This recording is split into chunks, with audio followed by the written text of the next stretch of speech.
Good evening, everyone. We're live for some Prospect League baseball back at Nelson Core Field as your normal CornBelters are set to do battle with the Clinton Lumberkings. I'm Evan Schmeiser, joined by Colin Whitty. Everything restarts tonight. Second half baseball begins, the standings reset, and you have two teams tonight where they've already seen each other 3 times in the past week, and they're looking to start this second half run 1-0 to reach the Prospect League postseason. Colin, I think we're in for a big game tonight. Indeed we are, Evan. It's great to be alongside with you. The Belters have a 4-game win streak, and it's really been the bats in this win streak that has helped them out. Hopefully they can keep that going here tonight, and they face the Lumberkings ace on the mound tonight. Jimmy Burke will do the starting pitching for the Lumberkings. Clinton going with the all-white tops and bottoms and the green lettering on the third base dugout. CornBelters in the first base dugout going with the green tops and gray bottoms. Derek Thompson now will be the leadoff man, followed by Tyler Castro back in the DH spot, his second game coming back from the pulled quad. Chase Mason, the catcher, moves up to the third spot. Landon Johnson, boy, he's hot. He hits cleanup. Will Flanagan hits fifth. Zach Zykowski, he's moved around a lot. He'll be in the sixth hole tonight, followed by Tyler Thompson. He had a great day yesterday. Austin Wiegand will bat eighth, and Eddie Letamendi will round out the order for the normal CornBelters. As Jimmy Burke finishes up his warm-ups, just finished his first season at Creighton University after playing a couple years in JUCO. Burke, 14 total innings this summer, and he's actually on an 8-inning scoreless streak. The only time he's allowed to run this summer came in his first start of the season, going 6 innings, allowing just a single earned run against the Illinois Valley Pistol Shrimp. Third straight summer for Burke, the 6'5", 190-pound right-hander with the Lumberkings. He's ready out of the windup. Thompson Allen digging in, and the first pitch of the night is swung on and missed. 6:32 Central Standard Time, 73 degrees here in Clinton, Iowa, just across the Mississippi River, and a pretty overcast night. Burke with the blue glove, set again, cut on and missed by Thompson Allen. Tarek, he's been hot, like most of this lineup. He's up over 300 now, hitting .303, riding a 7-game hit streak. And Burke's ready with the 0-2, and it's outside.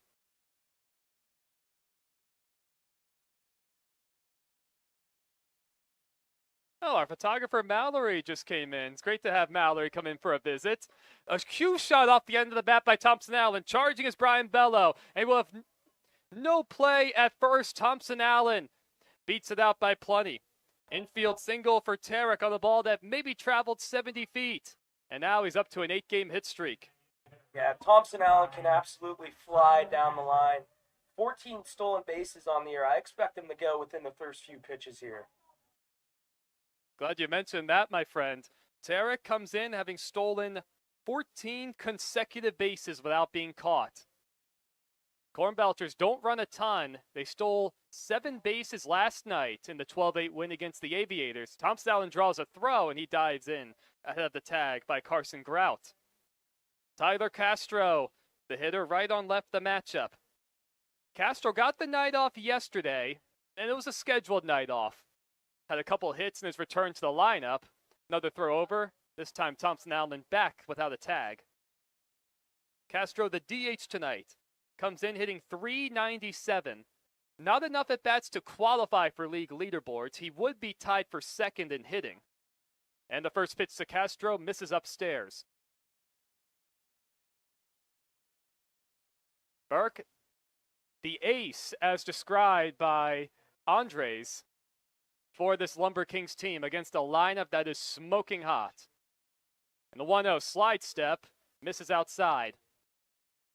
Some pretty good tail going away from the left-handed batters from Burke. The left fielder Jalen Martinez playing awfully deep. Everybody's pretty deep. A big ballpark, especially getting into the alleyways. The 2-0 pitch will have to wait. Another throw over. Thompson Allen dives in safely. And that's just the benefit of having all that speed, running the bases so well. You make the pitcher think a lot about you. Burke set at the letters, and he goes home. Swinging a foul straight back by Castro. as the count's 2-1. No outs in the top of the first. Tarek Thompson-Allen aboard at first with an infield single. The fourth time these two teams have played in the past week. Lumberkings dominated us on Thursday, 12-7. Then we took it to them, 13-0 combined in a doubleheader during the weekend. Another throw-over, Thompson-Allen back safely. They're paying a lot of attention to him. Of course, within the NCAA ranks, no limits on pickoff attempts. Little shorter lead this time from Tarek, and the 2-1 pitch misses up and away. And perhaps all that attention Jimmy Burke is paying to Tarek, messing with his command a little. Good hitters count for Castro. Burke ready, and another throw over. This is remarkable. That's got to be the 6-1 at least. Castro, who came in riding a 3-game hit streak, 8 for 15 over that stretch. The 3-1 delivery, big swing and a miss. I think Castro had 2-0 on his mind with that one. An aggressive rip at the 3-1 pitch. With a full count now, we'll see if Thompson-Allen takes off. Ryan Thine does throw extremely well behind the plate. Here's the 3-2 pitch. Fouled right back. A loud clank as it hit that concrete backstop. You have the netting right above it, but then that half wall going from dugout to dugout. That's all concrete. Here's the 3-2 again. Swung on and missed. The first punch out of the night for Jimmy Burke. Castro goes down swinging. One away in the top of the first. It brings up Chase Mason. Yeah, good at bat there by Castro. It's just Burke is the ace for the Lumberkings, and he had that fastball going. A little surprising that Thompson-Allen did go off in all of that at bat besides all the throwovers. Chase Mason, the catcher, digs in right on right the matchup. Thompson-Allen still about a 2.5-step lead as the Lumberkings look to turn 2. First pitch, slide step on the outside corner for a strike. Take a look at the Lumberkings in the field. Jalen Martinez, Clay Jacobs, R.J. Sherwood left to right, Brian Bello, Rafe Peterson, Chase Womack, Carson Grout third to first, Ryan Thine behind the plate, and of course, Jimmy Burke on the mound. Oh, look out! Just safe as Thompson-Allen on another pickoff. They had him leaning. Thompson-Allen was ready to take off, but an emphatic safe call from the first base umpire, Brett Swalve, had the entire crowd, including me and Colin, gasping on that one. 0-1 the count now, 1 out, top of the first, and the pitch is a little outside. Haven't really seen any off-speed pitches yet, just the 4-seam and 2-seam. Yeah, he's slide stepping, which is tough to steal if you're Thompson-Allen with that slide step being so quick to the plate. Here's the 1-1 delivery. There's the first curveball of the night, and it misses down and away. The outfielders are playing Mason slightly to the opposite field, especially the center fielder Jacobs. Big hole on the right side. Womack at second, shaded towards the bag. And the 2-1 pitch is swung on and missed. Mason went after a high fastball. One of the premier pitchers this summer in the Prospect League. And one of the premier offenses with the CornBelters, who come into play fourth in hitting well over 280. 2-2 the count, 1 away. And the pitch, way upstairs. Back-to-back hitters now working full counts against Burke. The wind is blowing slightly in from left field, at least looking at the flag out there. Here's the 3-2 pitch. The runner doesn't go, and Mason fouls it straight back. Tough to tell from our vantage point. We're pretty close to home plate, and on the higher side, might have been ball 4. As the fans continue to flow in. No theme tonight. Another throw over. Thompson-Allen gets back in plenty of time. So Tarek did not take off on the 3-2 pitch to Castro. See if he runs here. The inch is off a little more. Burke set in a long hold, and he does catch Thompson-Allen leaning, but he dives back in ahead of the pickoff tag. Pretty good battle over there. Not something you see at all with the new rules in professional baseball. One away, no score. The 3-2 pitch. High ball 4. Good at bat from Mason. It puts men on first and second with 1 out. Yeah, really good at bat there for Mason. Fouled off a few pitches. And surprisingly, Thompson Allen stayed at first, didn't try to steal there. And here comes the red hot Landon Johnson trying to drive in a run here in the first. You said it, my friend. Landon Johnson. He's hit in 14 consecutive games, hitting .490 over that stretch. That's right, .490 over the last 14 games. And the first pitch to him is swung on and fouled into the screen. That ball must look like a beach ball every time Johnson sees it these days. The league leader in hits with 42 in 27 games. Comes into play 6 in hitting at .385. And a chance to get the CornBelters on the board. Thompson Allen at second and Mason at first. Here's the 0-1 pitch. On the inside corner for a called strike 2. Good two-seamer that time. Ran it back over the inner half to Landon. Outfield, of course, respecting Johnson's power. He's gone deep 3 times this season. A long hold from Burke, and now he comes set on the far first base side. He checks Thompson Allen once, and he goes home. High for a ball, 1-2. You'd love to see the CornBelters get on the board early. After a long hold, Burke set again on the 1-2. Bigger lead at second this time from Thompson Allen, and the pitch misses inside. Tried a slider that time. Much tighter break. It evens the count 2-2 with Johnson. And 1 out. Outfield, of course, playing deep. A single should score Thompson Allen. The 2-2 pitch is in the air, foul, out of play down the left field line. A cool night, as I mentioned at the top of the broadcast. Depending on how long we're out here, we could see some scattered rain showers. We should drop into the mid-60s before all's said and done. Burke set again. Here's the 2-2. Thompson Allen goes. Pitch swung on the miss. The throw down to third is not in time. So Johnson strikes out. Tarek Thompson Allen steals his 15th consecutive base. A good throw from Ryan Thime, but Thompson Allen just beat the play. Yeah, good throw indeed by Thine, but Thompson Allen just has a knack for stolen bases, his 15th of the season. And I guess Chase Mason decided not to go on that, which, if you're going to steal, might as well try and make it a double steal. So 2 strikeouts in the inning. Will Flanagan will be the hitter. So he waves the bat above his head with the open stance. First pitch to him misses upstairs. Flanagan got the night off yesterday. Comes in hitting .323. Leads the team with 4 home runs and 19 RBIs. He's been a rock in the middle of the order. The 0-1 pitch is fouled straight back. Couple pretty good swings from these CornBelter hitters on some of these foul balls. Malachi Paplanis will get the start for the Belters. First and third, 2 outs. Mason at first, Thompson Allen at third.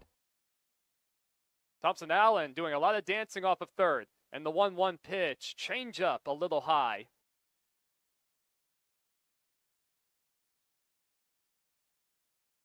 See if Flanagan can come through. Zykowski waits on deck. Really pick your poison situation. Infield straight up. Mason was caught leaning, but he dives ahead, just ahead of the tag. Barely got his hand back in. Don't know if he's looking to run. He's stolen 5 bags this summer. He has a good lead. As Flanagan awaits the 2-1, and here it is. Out of play foul again. Flanagan noticeably upset with himself. He felt like he got a good one to hit. A straight fastball down and in. Flanagan hit a titanic home run his last time out here, deep into the right field lumber lounge. I took a walk out there before the game, and that was a shot. 2-2 the count. 2 outs, no score, first and third. And the pitch. High, ball 3. Flanagan thought about it. With the count full, Mason will be off and running from first. An infield single and a walk. Can Flanagan come through? Burke ready. The 3-2 pitch, Mason goes, and the pitch is popped up. Behind home plate, it'll get up and out of play.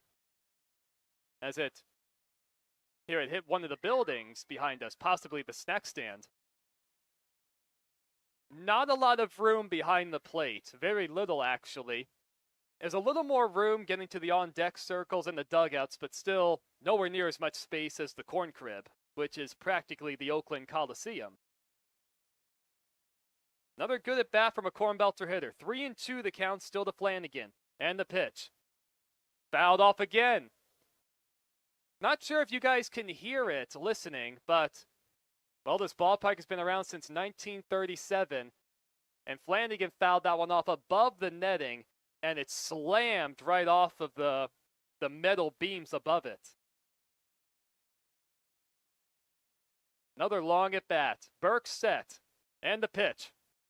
Lined into right, that's going to be a base hit. Thompson Allen scores, Mason's headed to third. The throw comes into second. Will Flanagan gives the CornBelters a 1-0 lead. His 20th RBI of the summer. Yeah, great at bat there by Flanagan. Fouled off a few pitches, got the barrel up on that one, and lined it in the right field for a base hit. Huge to get up on this guy early in the first. First and third still, the righty, Zach Zykowski will dig in. Zach back at his usual spot at second after seeing some time at shortstop recently. And the first pitch to the righty is a called strike on the outside corner.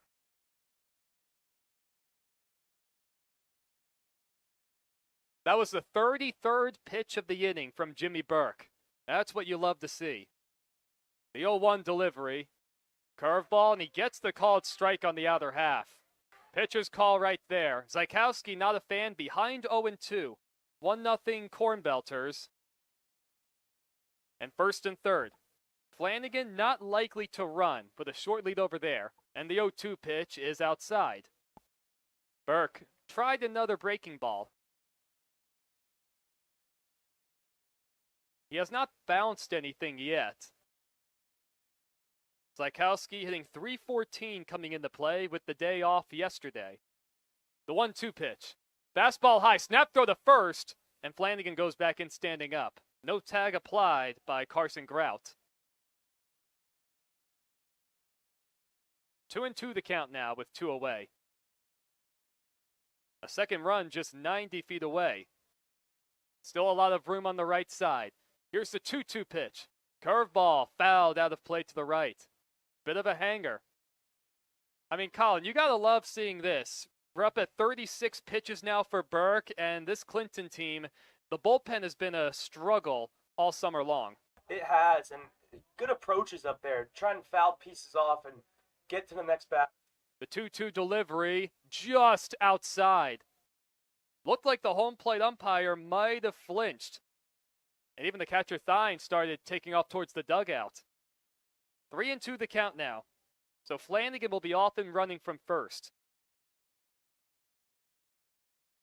Burke, very deliberate now. The CornBelters already lead 1-0. He's set. The 3-2. The runner goes back towards the middle. It's off Burke's glove. It trickles towards second. He picks it up, throws to first just in time to retire Zykowski. Well, an athletic play from the starting pitcher. But the CornBelters able to push a run across. On a couple hits, they leave 2. We'll head to the bottom of the first. Malachi Paplanis will take the hill.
Bottom of the first, here in Clinton, Iowa. Malachi Paplanis to the hill, the 6'1 right-hander. We'll take a look at the Lumberkings lineup.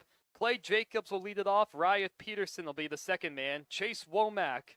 And then Brian Bella will be the cleanup man.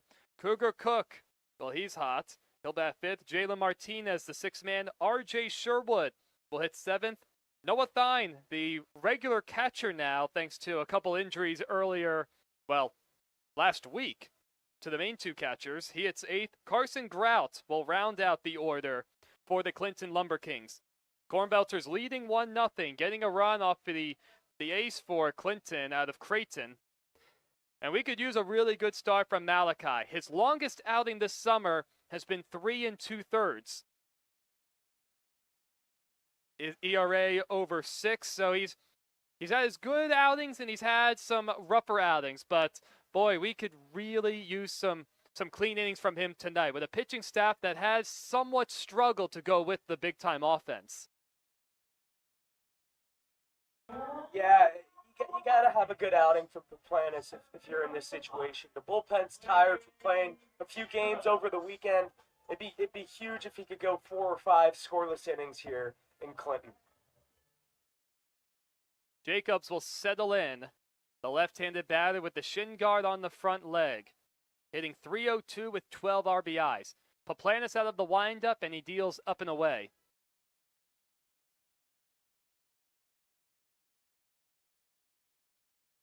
Some music plays around the park. The 1-0 delivery to the leadoff man is taken for a called strike. Now, this Lumberkings team can absolutely hit. Their numbers have dropped below the CornBelters. They rank 7th in the league in hitting last time I checked. The 1-1 pitch misses in the dirt. Looked like a changeup from Paplanis. So they're likely going to get their hits throughout the night, but this CornBelters staff, over the last 7 games, have averaged 8 free passes per game. Changeup on the outside corner for a called strike, too. Whether it's been the starters or guys coming out of the bullpen, strikes and consistent strikes have been very noticeable. The 2-2 delivery is fouled away. So I take this as a very good sign that Paplanis is around the strike zone, at least to the first hitter.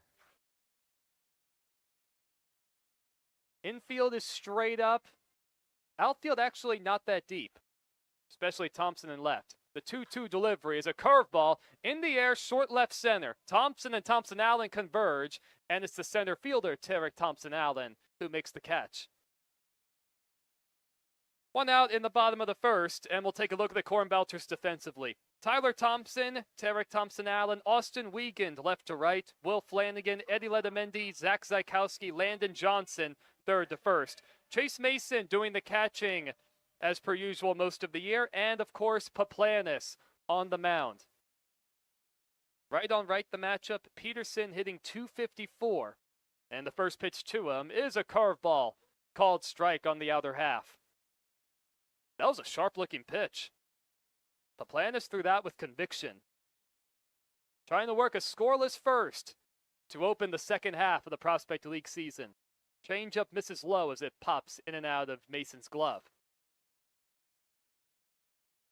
The lights are on at Nelson Core Field with pretty consistently overcast skies. That was mostly the case, too, back in normal. And the 1-1 pitch swung on in the air, right side. Zach Zykowski goes into short right, and he makes the one-handed catch just in front of Wiegand, who came running in. A couple of quick outs for Paplanis, and it brings up Chase Womack. Yeah, good job by Paplanis there, just pounding the strike zone, make the hitters beat you up there at the plate. A few flyouts begin things here. Womack, one of the bigger bats in this lineup, hitting .324 with 13 ribbies, no home runs, as he takes a curveball high. 2 outs, nobody on base for Clinton. 1-0 CornBelters. The outfield playing Womack slightly to pull. The 1-0 pitch, good fastball, called strike on the inside corner. That's something, too, we haven't seen a ton of during this tougher pitching stretch. Throwing strikes towards the inner half. Changeup misses low on the 1-1. I know it's early, but from what I can tell, Paplanis, he has his good stuff tonight. The changeup looks pretty good. The breaking ball looks fantastic. Womack with the shin guard again on the front leg. Slightly open stance. The 2-1 pitch and a curveball called strike 2. Malachi trying to work a 1-2-3 first. Well, he's all set to go now. Here's the 2-2 delivery. Curveball, it stays outside for a ball.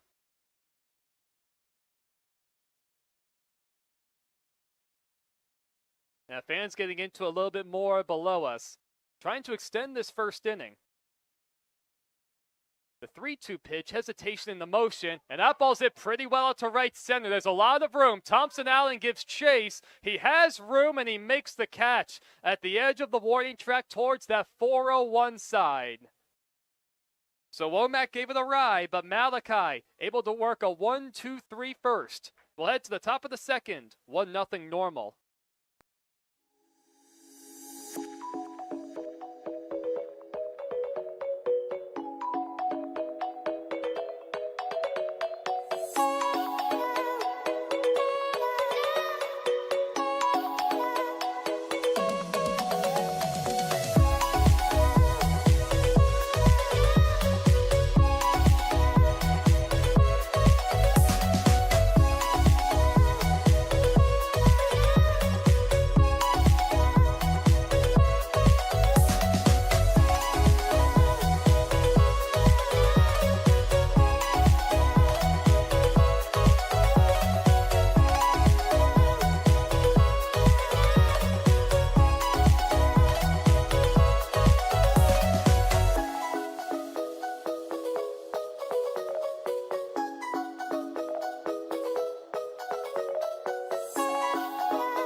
We're set to go for the top of the second. 7-8-9 coming up for the CornBelters. Thompson, Wiegand, and Letamendi.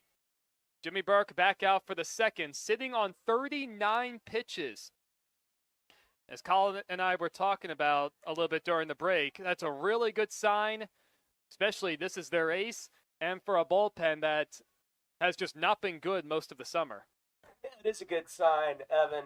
It's a testament to the Belters up there at the plate. They battled up at the plate. They fouled off a few pitches, gotten in some hitters count, and were able to capitalize with 1 run in the first inning, trying to keep it going here in the second.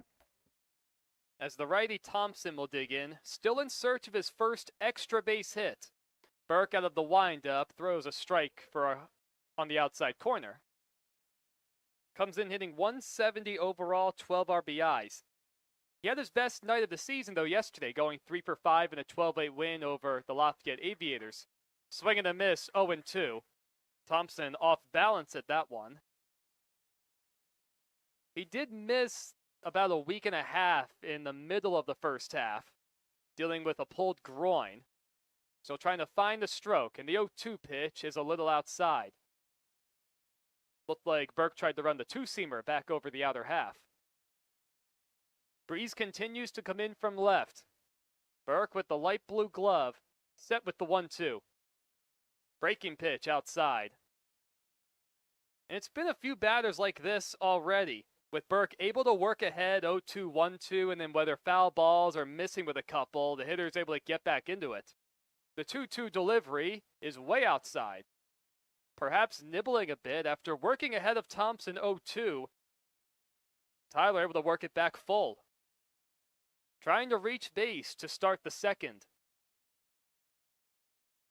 And here's the payoff. Upstairs, ball 4. The second walk issued tonight by Burke. And that's surprising to see.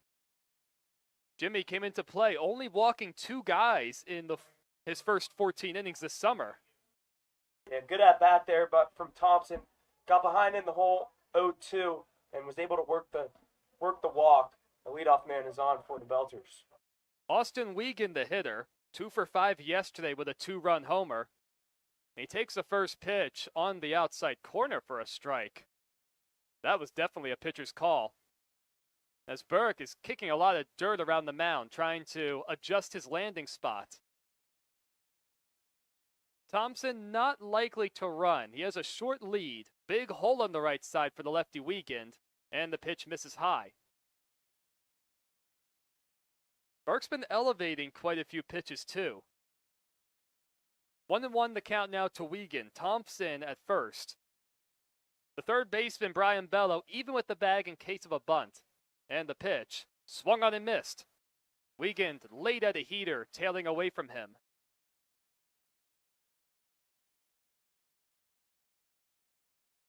1-2 the count now. The Lumberkings set up to turn 2.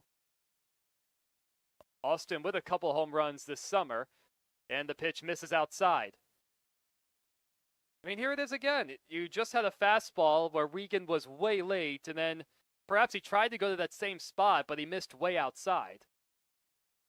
2-2 the count now, as Burke is set, and the pitch. Fouled away. That pitch up a bit and towards the inner half. Well, already, the CornBelters doing a tremendous job. I know, Colin, you alluded to this, but fouling away a lot of pitches with 2 strikes. No outs, 1-0 CornBelters, top of the second. And the 2-2 delivery misses inside as Wiegand dances out of the way. That's got to be the 3rd or 4th full count already. Boys, does this seem like a big pitch upcoming, Evan? 3-2. Don't want to allow another base runner. Big pitch here. The 9th man, Letamendi, waits on deck and a throw over. Thompson able to dive back safely. Looked like they caught him too between steps. I would not expect Thompson to take off. He still has a short lead with the count full. He does not go, in the 3-2 pitch, a high bouncer foul to the right side. Right past Ron Juris, the first base coach.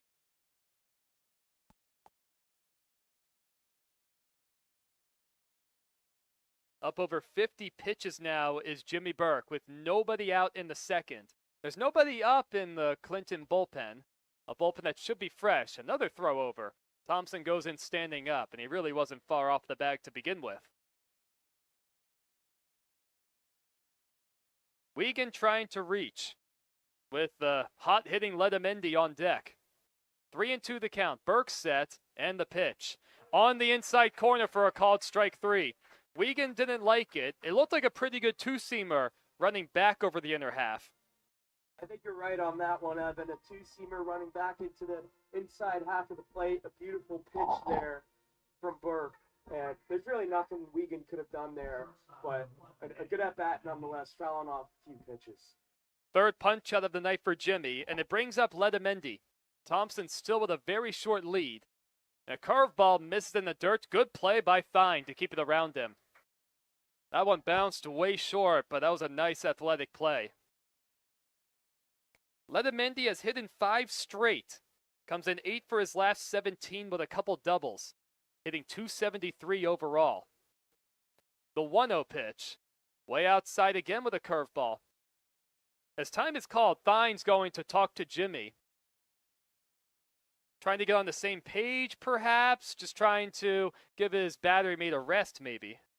Yeah, something like that, but 55 pitches to 1 1/3 here, Evan. That's really quality at bats from the Belters. They're fouling off pitches, they're getting deep into the counts, a couple walks here, but maybe it's just Fine trying to go settle his pitcher down out there and try and get some outs in a quicker way because his pitch count's so high. So you got to give credit for the CornBelters. They came in with a good game plan, be aggressive at the plate, try and get deep into that bullpen, and so far it's paying off for them. Arjun Johnston goes to break up the conversation. Dom Umlin, the third base ump, Brett Suave making the calls at first. Clinton, one of the handful of teams who use 3-man umpire crews. 2-0 the count. Burke is set again to Letamendi. And the pitch to him. Fastball, swung on and missed. Letamendi got a pretty good one to hit as he steps out to regather himself. Thompson aboard at first. He walked to start the inning. Wiegand struck out a moment ago. 1-0 normal. The 2-1 pitch. Fastball, called strike on the outer half. The count even now to Letamendi, who does choke up on the bat a little. Eddie does strike out his fair amount. Actually leads the league in strikeouts, even with his really good play as of late. The 2-2 pitch, the runner goes, pitch misses high. The throw down to second is in the base path and off the glove of Rafe Peterson. Thompson able to steal second. Yeah, that throw from Fine, a little offline, but I like the aggressiveness from the CornBelters. Try and get runners in scoring position with such a good pitcher on the mound. A little bloop single would score the second run of the game. I did not expect to see Tyler take off, but he had a good jump and not a real good throw from Thine. 3-2 the count now, 1 out. Thompson at second, and the pitch. Swung on and hit in the air. Short center. Jacobs comes charging in. The second baseman Womack out, and Clay makes the call and the catch, charging in from his position in center. Pretty good play right there. Clay had to cover a lot of ground. Yeah, and that's a situation where it's hidden between the second baseman and the center fielder. Always should be the center fielder's ball in that play. Always coming in. It's tough for Womack going back. A good job by Jacobs calling that ball off, not having a collision out in the middle outfield. As Tarek Thompson-Allen digs in with 2 away, that was the first stolen base this summer for Tyler Thompson. I thought it was initially, but I had to double check. He has a big lead at second. Tarek Thompson-Allen swings and misses. Burke's best pitch tonight has been the two-seamer, whether running it back over the inner half to the lefties or even getting it towards the outer part and getting swings and misses from the left-handed hitters. The 0-1 pitch swung on and missed again. Burke took a little off of it. Thompson-Allen, who had an infield single up the third base line, a stolen base, and came around to score in the first. That's where we stand, 1-0 with 2 outs. Thompson has decent speed, so a hit will likely score him. The 0-2 delivery, swing and a miss. Thompson-Allen goes down on 3 pitches. Jimmy Burke up to 4 strikeouts tonight. The CornBelters leave 1. No runs, no hits. We'll head to the bottom of the second. Malachi will get back to work, dealing with the heart of the lineup.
We're set to go for the bottom of the second. CornBelters leading the Lumberkings 1-0. 4-5-6 coming up for Clinton. Brian Bello, Cougar Cook, and Jalen Martinez. Malachi Paplanis, who needed only 15 pitches to work a 1-2-3 first. Will settle back in. Bello, the starting third baseman tonight for the Lumberkings, comes in hitting .316 with 9 RBIs. Also riding a 4-game hit streak. Paplanis' first pitch of the inning is in for a called strike. Even his fastball looks more crisp tonight. A lot of room in the right center field alleyway with the righty up, and a curveball misses down and away. There is some stretching going on in the Clinton bullpen. I see the bullpen catcher and a couple pitchers. And the 1-1 fastball misses high. Paplanis kind of spun around in his delivery. Both teams should have been able to get their pitching staffs in order for the start of the second half. I know we did. Curveball, check swing, and the home plate umpire said Bello went around, 2-2. I know for our final 3 games of the first half, we had a pretty good idea we were not going to catch Danville, even if we weren't mathematically eliminated at the moment. Swinging a foul towards the third base dugout. And Clinton, they had a couple days knowing that they weren't going to catch the Pistol Shrimp. Of course, us sweeping them put a damper in that. Here's the 2-2 pitch. Curveball fouled straight back. Kind of an emergency hack from Bello with the breaking pitch running back over the inner half.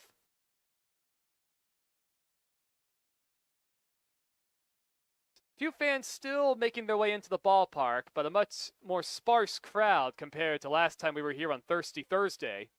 2-2 curveball misses in the dirt. Well, we'll see what Paplanis wants to do here. Does he challenge Bello, who's not homered this season? Now, fastball is fouled straight back. They have a radar gun out here in right center, right over the 401 sign. Not completely sure, though, if it picks up most of the actual pitches, though. The 3-2 delivery, curveball hit foul. Oh, yeah, it does. That came in at 76. Colin, I tell you what, that's a little bit embarrassing that I didn't notice it until now. I had 9 innings to myself here a few days ago. I'm still looking for it, Evan. Here's the 3-2 pitch to start the home second. Fastball misses up and in. First walk of the night issued by Paplanis, and the leadoff man's aboard. So Colin, if you see... Oh, he found it now. Yep, he found it. That brings up Cougar Cook. Cook comes in, hitting .298. He was originally going to be the first baseman tonight, but kind of last minute we got a defensive change, with Cook being the DH, and Carson Grout becoming the first baseman instead of DHing. Cook with a couple home runs and 11 RBIs, and he swings to the first pitch and fouls it out of play. Cougar comes in 0 for his last 9 since hitting a home run against us on Thursday night. That was a moonshot, too. He hit it over the 401 sign, and that's a 16-foot high wall, too. 0-1 the count. No outs. The CornBelters look to turn 2. Bello, who's stolen 5 bags, and the next pitch hits him. Got Cook right in the lower leg. That's definitely not what you want to see. I know it's only 2 batters, but a walk and a hit by pitch put 2 men on with nobody out. Yeah, it's just not what you want to see from Paplanis out on the mound. If you're going to allow base runners, you just want them to earn it up there at the plate. You don't want to give up 3 passes, a walk, and then you hit the next batter that you face quickly in a hole here with 2 on and still no one out. The 6-man Jalen Martinez will be the hitter, right on right. It's one of those things, too, where it seems like you get 1 walk and then they almost spiral. First pitch to him misses called a strike. Late call that time from Johnston, but we'll take it. Martinez, a lumbering man in the right-handed batter's box. Both middle infielders playing way up the middle. And the 0-1 pitch, curveball in for a called strike. Now granted, over the course of the past week and a half, CornBelter pitching has actually worked out of a lot of innings, putting 2 guys on or even getting bases loaded with less than 2 outs. Here's the 0-2 pitch with 2 men on. Ground to the third, backhanded by Flanagan. He takes it to the bag himself, fires across to first, not in time. It was a good play by Will to get the lead runner. Unfortunately, the momentum going towards his backhand side was just enough to slow him up from getting to third before throwing across. Yeah, real good play there by Flanagan over at third. Only play was to step on third and trying to get the lead out, and then tried to make 2, but running down the first base line hard was Martinez. That brings up R.J. Sherwood. Cook at second, Martinez at first with the fielder's choice. First pitch to the righty is a called strike on the outer half. Well, that's a good sign that Paplanis went right back to that down and away corner of the plate. Johnson playing behind Martinez at first. Zykowski holding the runner at second. The pitch is off Mason's glove. Cook on his way to third, and no throw by Chase. Looked like he was gesturing that Sherwood was in the way of a potential throw, but conversation with the home plate umpire Johnston, the fact that he didn't throw it is no evidence for the umpire to call interference of any kind. Yeah, that's just a big mistake there from Chase Mason. And now the tying run just 90 feet away. It's a costly mistake. So a passed ball, first and third with one out, and the fastball misses outside. Fortunately for us, Martinez did not follow on the play. So the double play is still in order. 2-1 the count, first and third, one out. CornBelters lead 1-0 in the home second. Check on the runner at first, and the 2-1. On the ground, left side, is going to get through the hole for a hit. So at least for now, that pass ball does come back to haunt the CornBelters. It's now 1-1 as Cook crosses the plate. Yeah, it's just the mistakes for the CornBelters, the little things. The mental mistake from Chase Mason is costly, and a single there, good piece of hitting. But it all comes back to the free passes that Paplantis put up in the beginning of the inning. A walk and then a hit by pitch, and now we're tied at 1 apiece. And the Lumberkings are not done just yet. The eighth man, Noah Thine, will bat. Now, granted, that was going to be a hit no matter what, but there's no way they would have sent the runner if he were still on second. So Malachi still needs to try and work out of this. First and second, one out. And a fastball on the inside corner to Thine. Noah hitting .235. He's played 3 of the last 5 games, 4 RBIs. Assuming roles as the regular catcher with the 2 regulars in front of him sustaining season-ending injuries a week ago. Curveball in the dirt.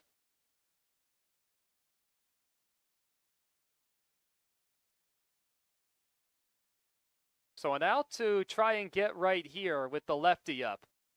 Thine nowhere near the same offensive firepower compared to the other 2 catchers. Set at the belt and the pitch. Up and in for a ball. Well, and Paplantis does need to settle back down, get back to executing that location. Some of these recent losses, despite the 4-game win streak, of course, coming into play, but it's been the crooked numbers that have hurt the CornBelter pitching staff. It seemed like they've either worked out of the jams entirely, or it's been a crooked number, 3, 4, even 5 runs at times. The Lumberkings have scored 1 so far, trying for more. And the 2-1 pitch, a curveball right off the knee of Thine. That's a big-time mistake. It's going to load the bases with 1 out. That's the 3rd free pass that Paplantis has issued this inning. And time is called. Here comes the acting manager, Josh Foreman, out to the mound. And from up here in the broadcast booth, Evan, you could see that tailing in to hit Thine. And I actually like what Noah Thine did. He knew it was hitting him all along. Why try and move away when you know you're going to get the free pass and it benefits your team and now the base is loaded? Good move by Josh Foreman going out to the mound to try and calm Malachi down. But the second hit batter of the inning, he's got to settle down and take a deep breath and try and get out of this bases loaded 1-out camp. I know he, of course, had the pass ball, but Paplantis does not have the same command that he had in the first inning, dealing with much bigger hitters, frankly. And he just put a guy on who's hitting .235 all year and has not been one of the elite hitters in the Prospect League. And now you bring up a 9th hitter, albeit, but a guy who's hitting .359 in Carson Grout, who's definitely an extra base threat. The Corners are going to play in as the meeting concludes. First-year manager Billy Dubois this is the 2nd game away from the team, dealing with some family matters. So Josh Foreman, the acting manager. Middle infield set to turn 2. And the first pitch is lined just foul down the first base line. Well, Grout hit that one hard. Carson with 10 RBIs. Coming in, hitting safely in 5 of his last 6 games.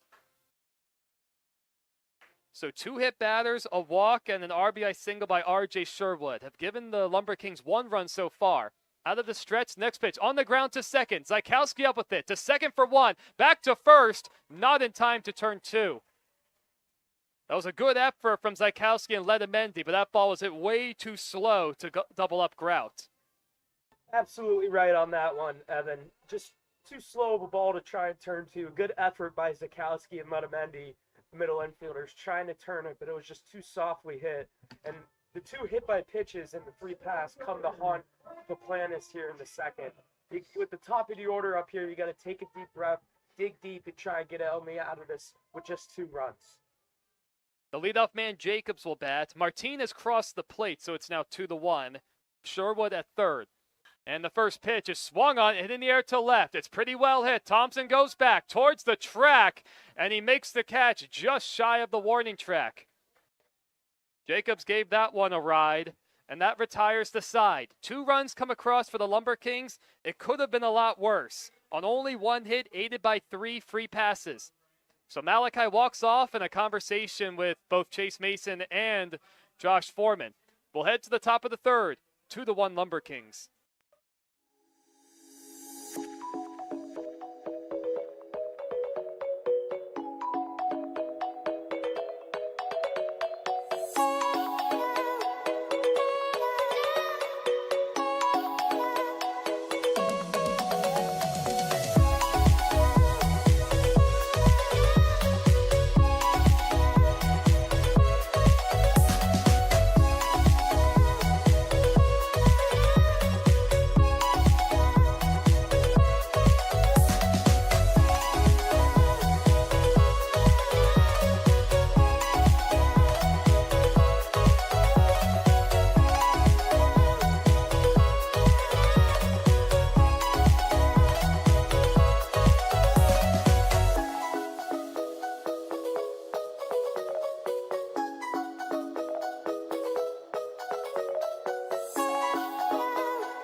Top of the third here at Nelson Core Field. 2-3-4 coming up for the CornBelters. Jimmy Burke back out to work the third. And your fun fact for the day, guys, here in Clinton, Iowa, this small city of just 23,000 people now, boasted the most millionaires per capita from the 1880s through the 1890s. A fastball taken on the inside corner by Castro, who struck out his only time up. Now, this is an area with the Mississippi River. Very easy to get the big barges through.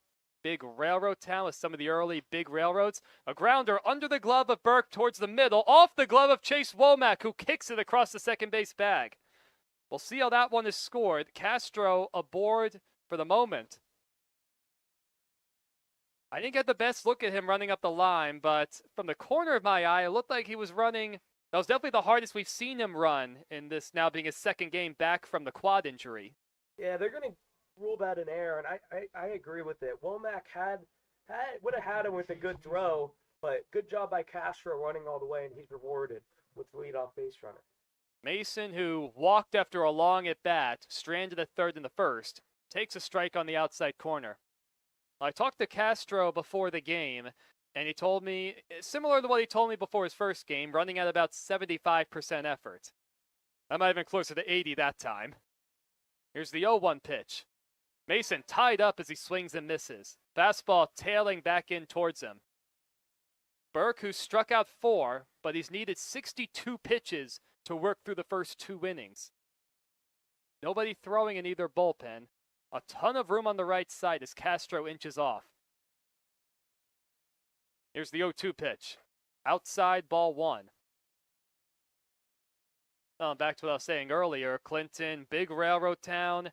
Some of the earliest big railroads were coming through here. A lot of factories, so good opportunity for a lot of blue-collar bosses to make some big money with building up the infrastructure. I appreciate it. Andres told me that before the game. He's been out here a couple years. 2-2 the count now to Mason. No outs, top of the third. And here's the next offering. Fastball on the outside corner for a called strike 3. Mason did not agree. Looked like Thine did a pretty good job bringing that one back. Yeah, Yeah, it's a strike in my opinion. It's on the outside corner. It's in there for a strike. We know what the strike zone is from the home plate umpire. You just got to adjust up there as a hitter. Landon Johnson will bat. That was the 5th strikeout for Burke tonight. Swinging at the first pitch is Johnson, and he fouls it away. I keep forgetting to look at the radar gun in right center to get an idea for Jimmy's fastball. That changes now. 0-1 the count with 1 out. And here's the 0-1. In the dirt, and the radar gun did not register. How dare they? I was ready for it, Colin. Of course, the one time you look, it either didn't go off or they shut the switch off. That's just our luck. They knew what I was trying to do there. It was a changeup for what it's worth. Castro inches off, who reached on an error by the second baseman Womack. Johnson swings and fouls it away again. That was the 4th error of the summer for Womack, by the way. Well, granted, with these long at-bats and even Burke picking up these strikeouts, they are starting to rack up with 1 out in the 3rd. He's up to 5 already. Jimmy is up to 73 pitches. Well, this will be 74. Here's the 1-2 up and away. That evens the count 2-2. By the way, that was a fastball, 84 miles per hour. Evan? Thanks, buddy. I wasn't looking that time. Collins got my back. The 2-2 pitch to Johnson is foul tipped right off the mask of Thine. Yeah, more at-bats like this. And it's very beneficial for the CornBelters. A ton of foul balls. And this is another case where Burke worked ahead 1-2. Now it's even. And a couple foul balls later. He set at the belt, the 2-2 delivery in the dirt, and it gets through Ryan Thine to the backstop. Castro will casually jog into second. Understandably so, trying not to bust it too much. Well, nothing the catcher could have done there. It's a full count now to Johnson. First wild pitch of the night. The outfield, of course, playing very deep. A lot of room in right center. Jacobs is actually shading Landon a few steps towards left center. Martinez respecting the opposite field power. The 3-2 pitch. In the air, short left field, down the line. Martinez comes charging in. The shortstop, Peterson, is out. And it is Ray Peterson who makes the catch in fair territory. Pretty good running play by Peterson. A bit surprising that that's Peterson's ball and not Martinez with coming forward and Peterson going backward. A bit shocking to me, but a nice play nonetheless by the Lumberkings shortstop. Castro had to stay at second, now 2 away. Martinez got a good jump on that ball from what I saw, but he's just playing so deep with Landon at the plate where he really had no chance to get it. Flanagan will bat, recorded an RBI single his first time up. Swings the first pitch. That's it pretty well out to center. Clay Jacobs backs up a few steps. He has room, a lot of room out there, and he makes the catch. No runs, no hits, a man left on the error by Chase Womack. We'll head to the bottom of the 3rd. Lumberkings leading 2-1.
Bottom of the third in Clinton, Iowa.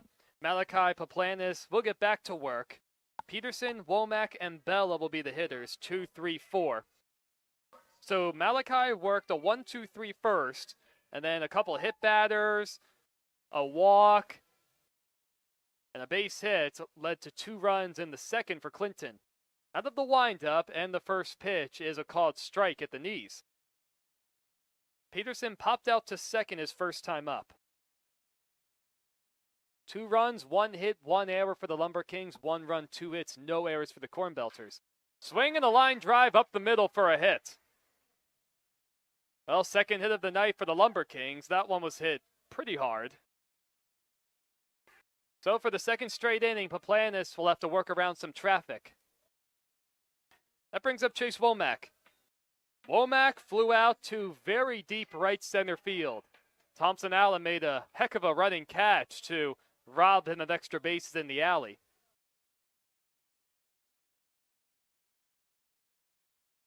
Short lead at first from Peterson. He's stolen 5 bags. He started and stopped, and the pitch is taken outside.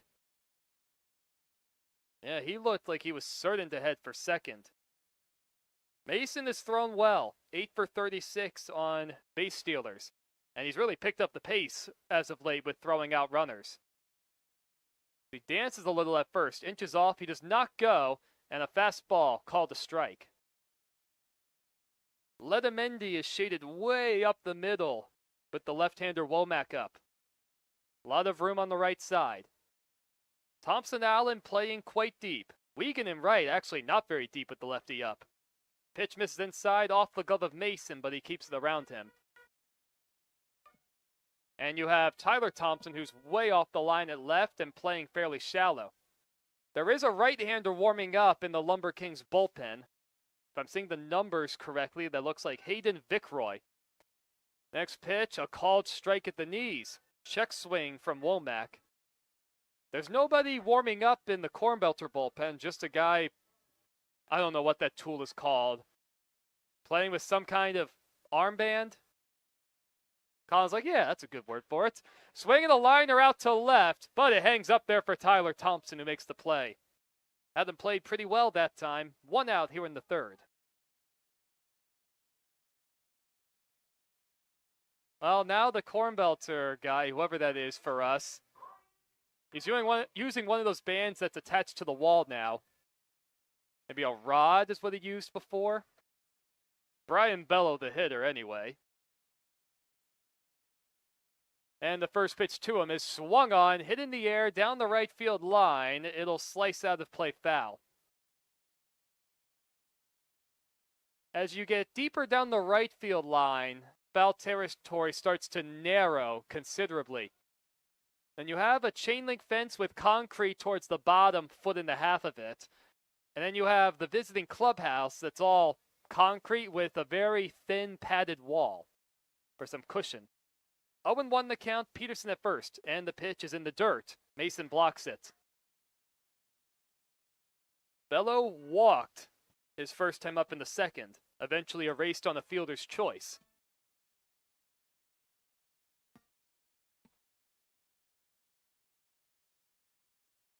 One and one the count, a long hold from Paplanis, and the pitch towards the middle, under the glove of the sliding Letamendi into center. Stopping at second is Peterson. Second hit of the inning, the third of the night for the Lumberkings, and his first and second with 1 out. Yeah, that would have been a tough play for Letamendi. Kind of ate him up at the shortstop position. But you got to get under that ball and put your whole body out there. So even if it doesn't miss, hit your glove, it hits your chest, and you could try and still make the play at second base. Yeah, I agree with that. Letamendi's been so smooth all summer, but I was surprised to see him play that one off to the side. Cougar Cook will bat. Cougar hit by a pitch and scored his only time up, and he trickles it foul towards the third base dugout. And a good play from Jalen Martinez in the on-deck circle. A leaping one-handed catch. Vickroy continues to loosen for the Lumberkings. CornBelters look to turn 2. Now, if Letamendi was able to glove that cleanly, it would have been an easy double play with how hard it was hit, but that would have been a tough play even if he got in front of it. In the dirt for a ball, blocked by Mason. light breeze continued to flow a little in from left field. Overcast skies as it drops into the low 70s. Paplan is set at the belt. Checks the runner at second once. And the next pitch will have to wait as he spins around and looks Peterson back to second.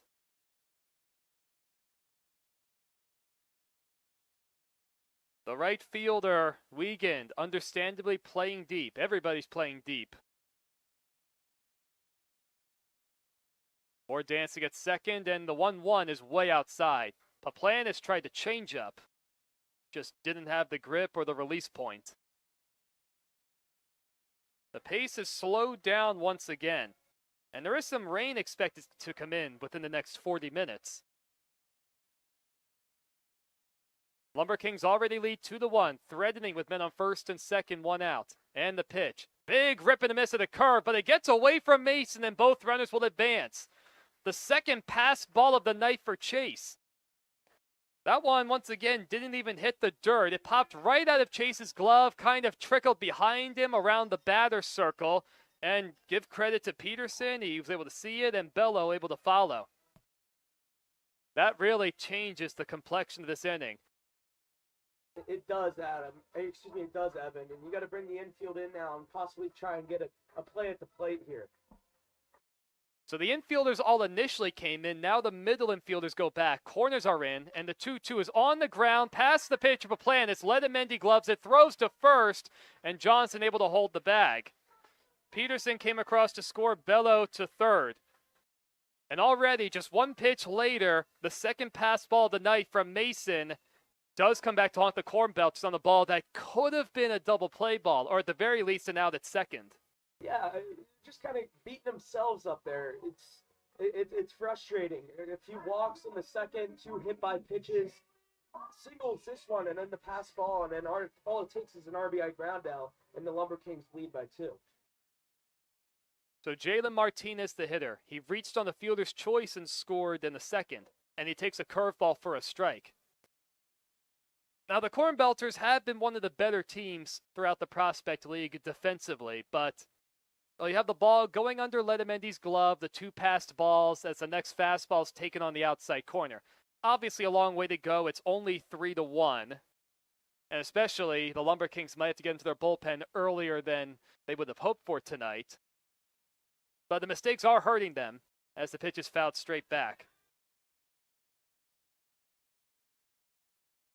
So the hit batter in the second, the walk and hit batter in the second, both indirectly led to runs. And then, of course, the third one coming across a second ago.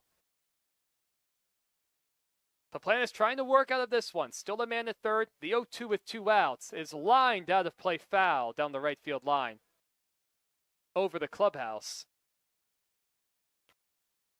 Parts of this ballpark actually resemble an old firehouse to me. I guess at least one of the equipment rooms and the edge of the grandstands going to right. Paplan is set again. Here's the 0-2 pitch. A chopper in front of the plate. Paplan is to his left. Oh, and he slips and falls, and everybody's going to be safe. Bello crosses the plate. Martinez with an RBI on the infield hit. That would have been a tough play for Paplanis to try and throw out Martinez. He was busting it out of the box. I don't think Malachi got the best break on the ball in front of him. And then his legs just went right from under him trying to plant himself on the grass.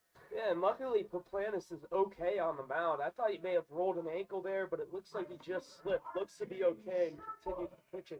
But that's just unfortunate for the Belters right there. Nothing you can do about that. Would have been a tough play to get the speedy Martinez down the line. 13th RBI of the summer for Jalen. And swinging at the first pitch is Sherwood. He smokes it to center. Thompson Allen goes back, and he's able to make the play. He got turned around on that ball initially.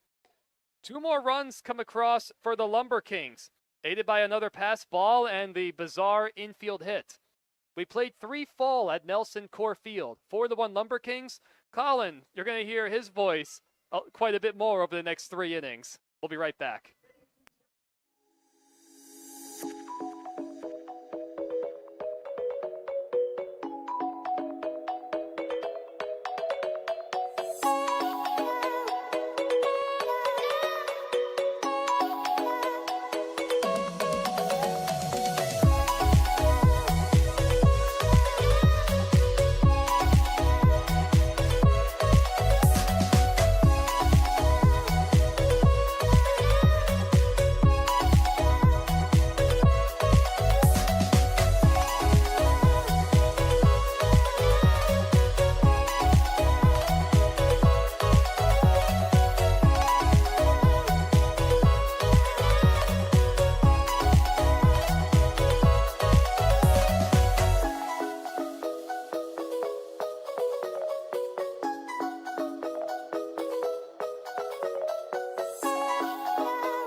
now for the top of the fourth inning.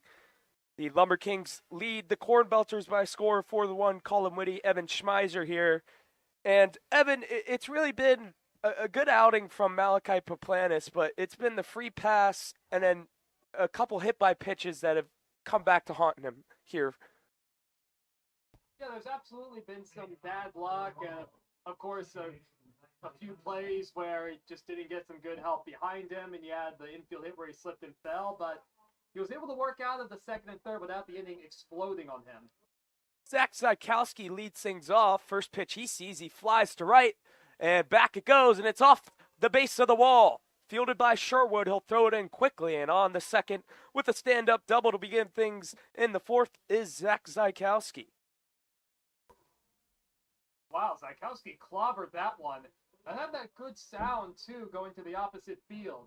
R.J. Sherwood in right also fooled me. He kind of froze at first, then he started going back. He tried to jump into that wood wall. Glad to see he's okay, but boy, Zykowski hammered that pitch. Indeed he did, Evan. So here's Tyler Thompson, leadoff double for the Belters. They trail 4-1 here in the fourth. Thompson walked and stole second, but was stranded there back in the second inning.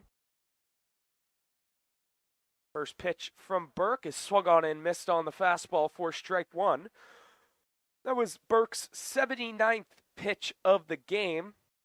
Tallied 5 strikeouts, 2 walks rather. Someone warming up in the Lumberkings bullpen. Second pitch is fouled back. 0-2 the count. And Colin, we're in a position where, depending on how this inning goes, it could be the final inning from Burke. Indeed, it could. Pitch count getting up there. 0-2 the count to Tyler Thompson. Zykowski off a second. Here's the pitch. That's cracked to the right, just foul down the first base line. And into the Belters bullpen it goes. No one warming up in the Belters bullpen. Got to think Paplanis will get the fourth. It's pitched well, made some mistakes. And a few hits from the Lumberkings as well. 0-2 the count to Tyler Thompson. Here's the pitch. Breaking ball cracked in the right field. That's going to get down for a hit. Seeing it late is Zykowski. He's going to be held up from third. And just like that, the first 2 men are on here in the fourth. Runners on the corners for the Belters.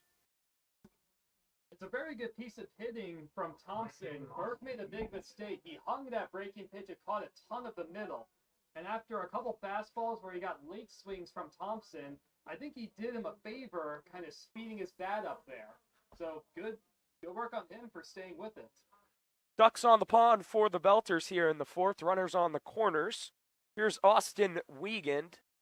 Got to think this might be the final batter for Burke if he doesn't retire Wiegand. First pitch is in there for strike one on the lower half of the plate.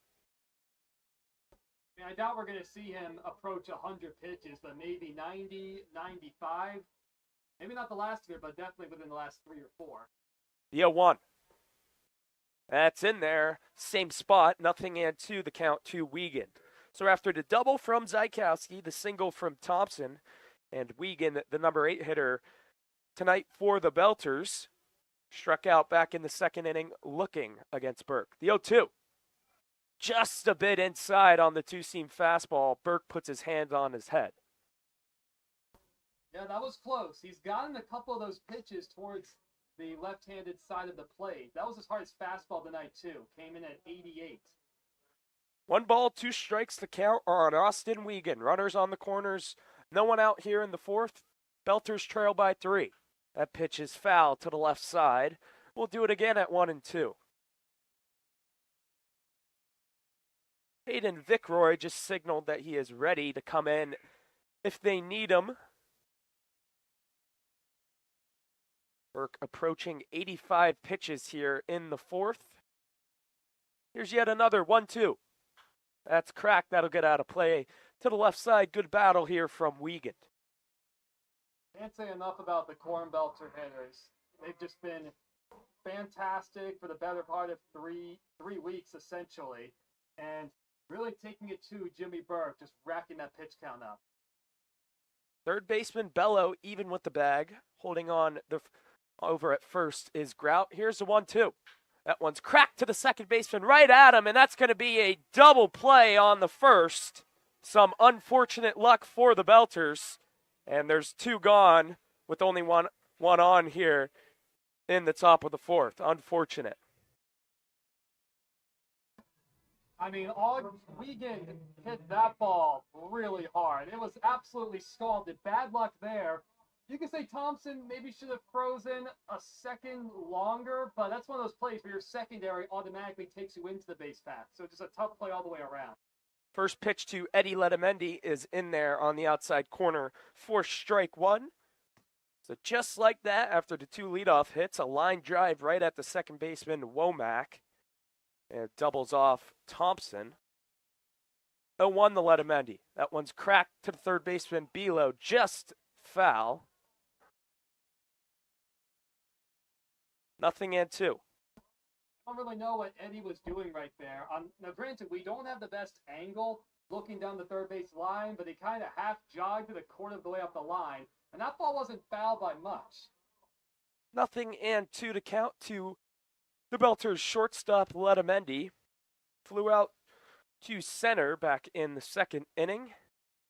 Runner on third, 2 out. Down 3 runs. Here's the 0-2.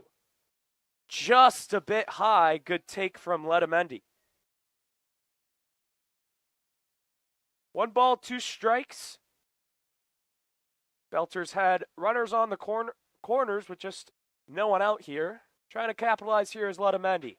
That one's going to be grounded to Bello. He'll throw over to first, and Letamendi is retired. So in that inning, no runs, 2 hits, no errors, and 2 left on base. First 2 men reach, but they are stranded through 3.5 here at Nelson Court Field. It's Clinton 4 and Normal 1.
Back now for the bottom of the 4th inning.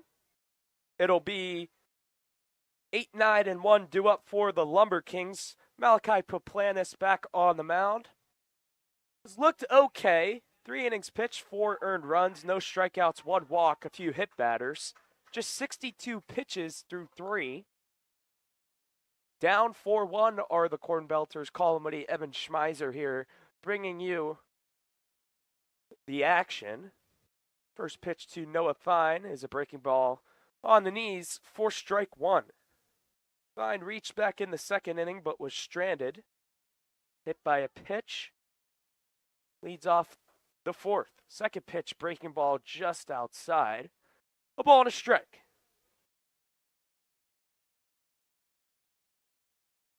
Poplanis from the windup kicks in the 1-1. Just a bit high, 2 balls, 1 strike. Some fireworks now go off over in the area here in Clinton. That was about 5 or 6. Somebody's going crazy beyond the right center field wall. Here's the 2-1. That's a bit outside. 3 balls, 1 strike to count to the catcher, Thine. I think think it was 2 or 3 nights ago before our actual fireworks show on Star Wars night where some went off early. 3-1's outside, ball 4, leadoff man on here to begin things in the 4th. So a walk of Thine, that's Paplanis, his second walk of the night. Short-handed Belters bullpen, a lot of tired arms in that bullpen. Always happens in summer ball. No one warming up at the moment. So in steps Carson Grout. Grout grounded into a fielder's choice back in the second. First pitch is outside for ball 1, struggling to find the zone. Here is Paplanis. Malachi has not been anywhere near as comfortable dealing with these lefties. He's missing a lot of pitches, arm side and up in the zone. 1-0 count. Here's the pitch. Breaking ball. Good pitch on the curveball. And therefore, strike 1. A ball and a strike to count to Grout. Thine off of first. Short lead being held on by Johnson. The stretch and the 1-1. That one's bounced and gets away from Mason. On the second goes Thine on the wild pitch. Runners in scoring position here for the Lumberkings. Well, that's the third extra base that the combination of Paplanis and Mason have given up. Now, it's going to be a wild pitch, but that was not the best attempt from Chase to try and block that ball. 2 balls, 1 strike to count to Grout. Runner up to second. Here's a 2-1. That one's cracked to the left side. That'll get out of play. 2 balls, 2 strikes. 4-1 game here. Lumberkings lead, bottom 4. As now some Belters pitchers start to get loose in the Belters bullpen. Here's the 2-2. Breaking ball, pulled the string on him, swung on and missed for strike 3. Good curveball there from Paplanis. 1 gone in the bottom of the 4th. So 1 away and the lineup card turns over. Here's the center fielder, Clay Jacobs. Pair of flyouts for Jacobs to center and left. I had to take an extra look at my book column, but that was the first strikeout of the night for Paplanis. Indeed, it was. 1 out, runner on second. First pitch to Jacobs, just a bit inside for ball 1. Jacobs coming into today, 302 average, 820 OPS, 12 RBIs, 10 walks, and a stolen base as well. Leadoff hitter in center field for the Lumberkings. 1-0, a bit high. 2 balls, no strikes.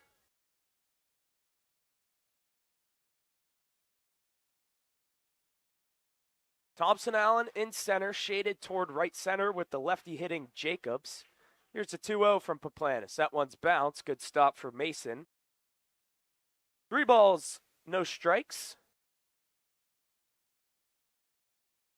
I know Malachi's dealing with some pretty dangerous hitters in the top and middle of this Clinton lineup, but he can't afford to get too cute.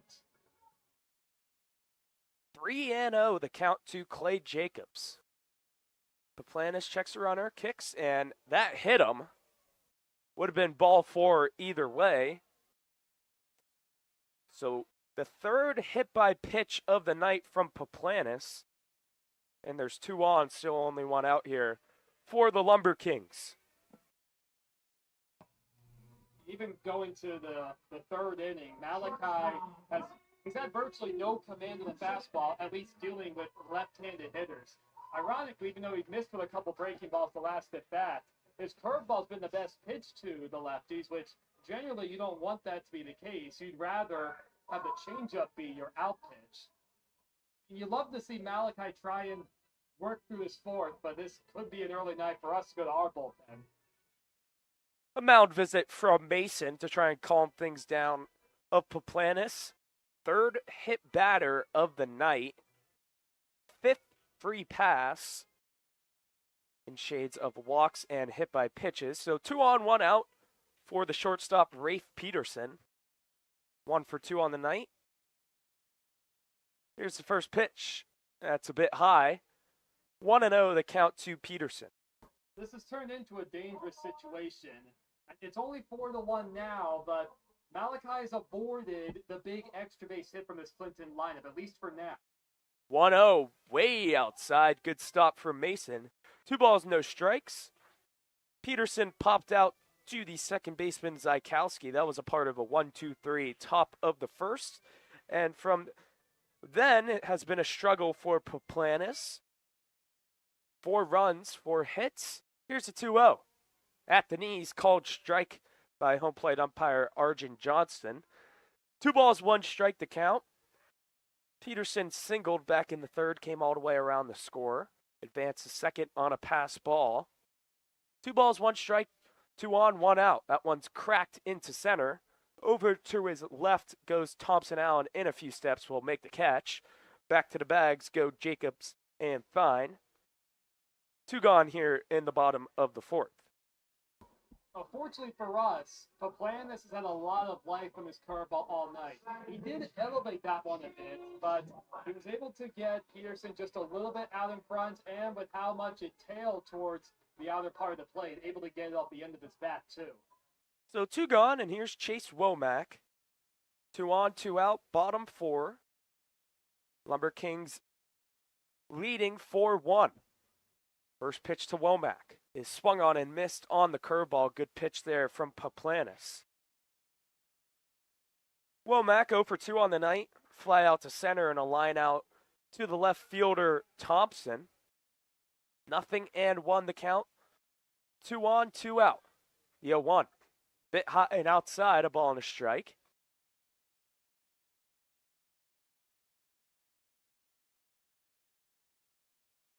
Paplanis 82 pitches on the night. As someone starts to get warm in the Belters bullpen. The 1-1. That's in tight.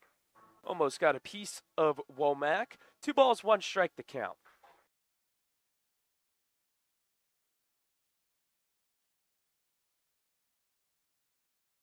Off a second is Stein. Off a first, Jacobs. Paplanis comes set, checks the runners. Kicks in the 2-1. Swung on and missed on the fastball. Upstairs. 2-2. 2 balls, 2 strikes, the count to Womack. Paplanis trying to work out of it. Here's a 2-2. That's in tight. Good stop by Mason, and the count runs full to the number 3 hitter.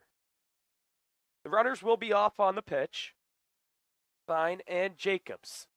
Big pitch upcoming for Malachi Paplanis. 4-1 game, bottom 4.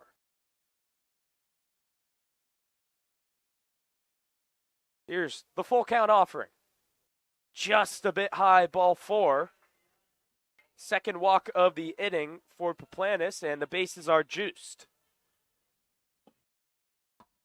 That pitch didn't miss by much. It probably was a little high, but when you're not around the plate, as Josh Foreman is out, this could be it for Paplanis. You're not as likely to get those borderline pitches if you're spiking balls in the dirt or if you're missing well off the plate, the way at times Paplanis really has ever since the first inning.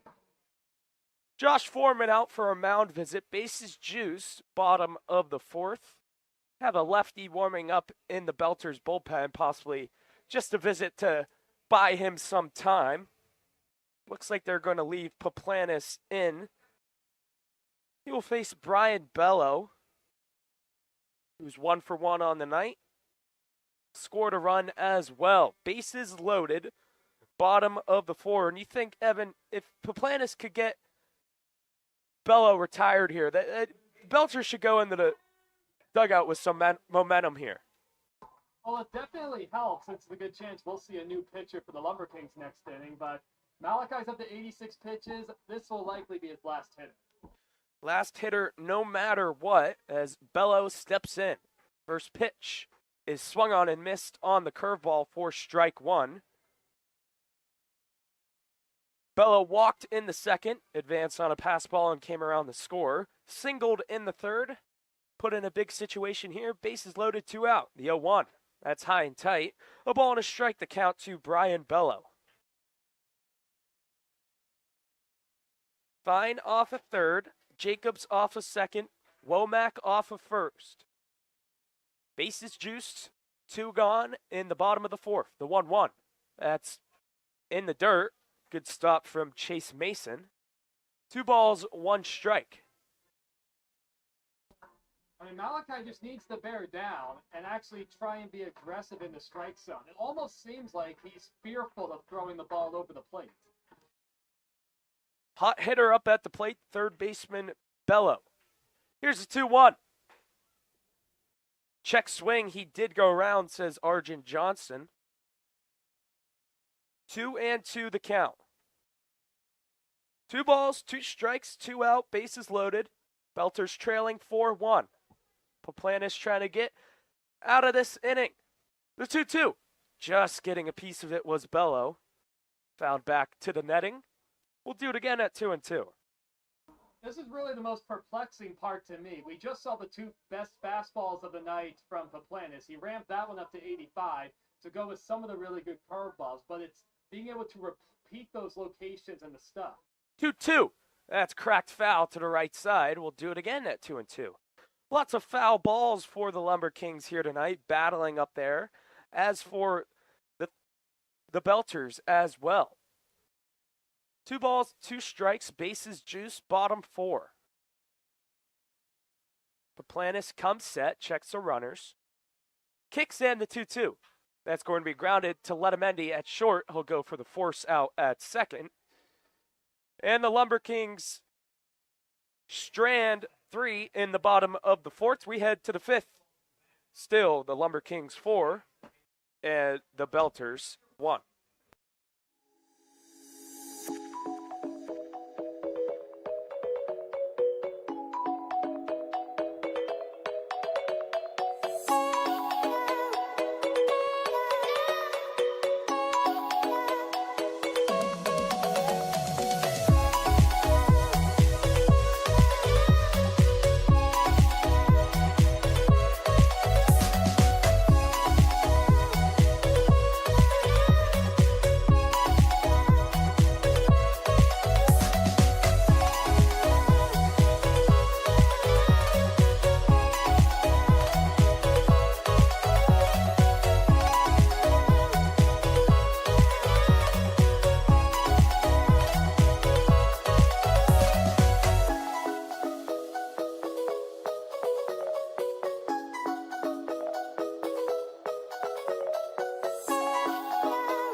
Back now for the top of the 5th. The Lumberkings leading the Belters by a score of 4-1. Colin Whitty, Evan Schmeiser here bringing you the action. New pitcher on the mound for the Lumberkings. It will be the right-hander, number 7, Hayden Vickroy. His 4th appearance of the season, an 0-2 record. 4 innings pitched, a 13.50 ERA, 2.50 whip, and 3 strikeouts on the season. That means the day is done for Jimmy Burke. His final line, 4 innings pitched, 4 hits, 1 earned run, 2 walks, 5 strikeouts. A good outing from Burke. Kept it moving on 92 pitches through 4 innings. It'll be the top of the order due up for the Belters, Tarek Thompson-Allen, followed by Castro and Mason. Down 3 runs, top 5. Trying to get it going against the relief pitcher, Vickroy. First pitch to Thompson-Allen is popped high to the left side. In foul territory goes Bello. He will make the catch by the third base coach's bag. 1 pitch, 1 out begins things here in the top of the 5th. I think Tarek was way too anxious that time. Off balance, way out in front on that swing. But I tell you what, Colin, 1 out here in the 5th. You knocked out the Lumberkings ace With a struggling bullpen, that's a pretty good spot to be in, all things considered. First pitch to Tyler Castro is fouled back for strike one. Castro 0 for 1 on the day. A strikeout back in the first, reached on an error, but was stranded at second. In the third, first and only error of the game by either team. 0-1 a bit outside. A ball and a strike to count to Castro.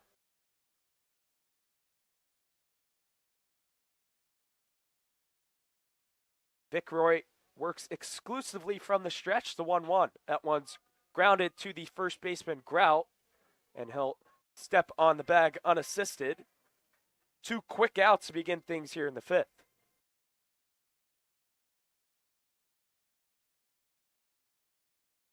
So 2 gone, and in steps the catcher, Chase Mason.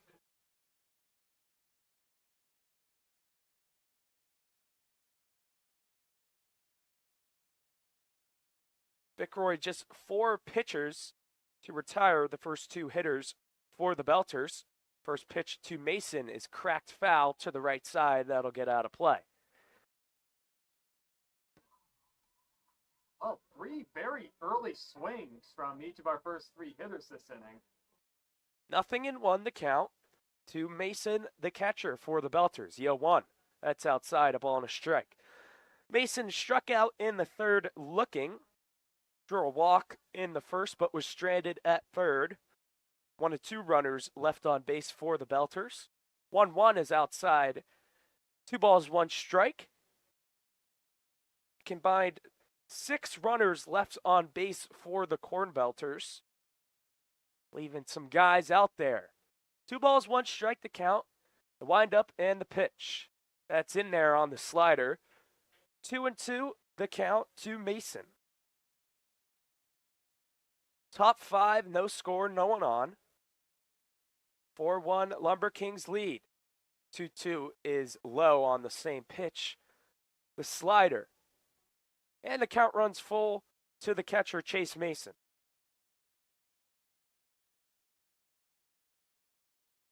From the stretch, kicks and the 3-2. That's low, ball 4. And a 2-out walk. And the inning continues here in the top of the 5th. That's a great at-bat from Chase. He saw every pitch from Vickroy. I know that was a close pitch. It did look low from up here. It's a really good at-bat to extend the inning and to give Johnson a chance with a man on. And here comes the red-hot Landon Johnson throw over. Mason didn't get too far. 0 for 2 on the night for Johnson, riding a 14-game hit streak with the Belters. Trying to get a hit to extend the inning here. First pitch from Vickroy is fouled to the left side for strike 1. Johnson struck out in the first. 1 of 5 strikeout victims for Burke. 0-1 on the way. That one's popped left side over Isbello. That will get out of play. Short ballpark here at Nelson Corp Field. A little nostalgic. Built in 1937. Been playing baseball games here ever since. 0-2 the count to Johnson. Mason off of first. Vickroy from the stretch. Kicks and the 0-2 is just a bit outside. 1-2 the count now. Belters down 3, top 5. Hottest hitter, Landon Johnson, up at the plate. Here's the 1-2. That's upstairs. 2 balls, 2 strikes to count to Johnson. That pitch was so far outside, it almost resembled a pitch out. Mason being held on by Grout. Modest's lead over there at first. Vickroy kicks in the 2-2. That one's cracked deep right field. Back goes Sherwood. And at the wall, he will make the catch. And the inning is over. So a long fly out for Johnson. And the side is retired. In that inning, no runs, no hits, no errors, and 1 runner left on base. Through 4.5 here at Nelson Court Field, it's Clinton 4, Normal 1.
Bottom of the 5th here from Nelson Court Field. New pitcher on the mound. It's the 6'3" southpaw Zach O'Donnell replacing Malachi Paplanis. His day is done. 4 innings pitched, 4 hits, 4 earned runs, 3 walks, 1 strikeout, 93 pitches, and he gives way to O'Donnell out of Kankakee Community College. Southpaw will get the bottom of the 5th. Belters trailing 4-1 here to the Clinton Lumberkings. It'll be 5, 6, and 7 due up for the Lumberkings. Cook, Martinez, and Sherwood.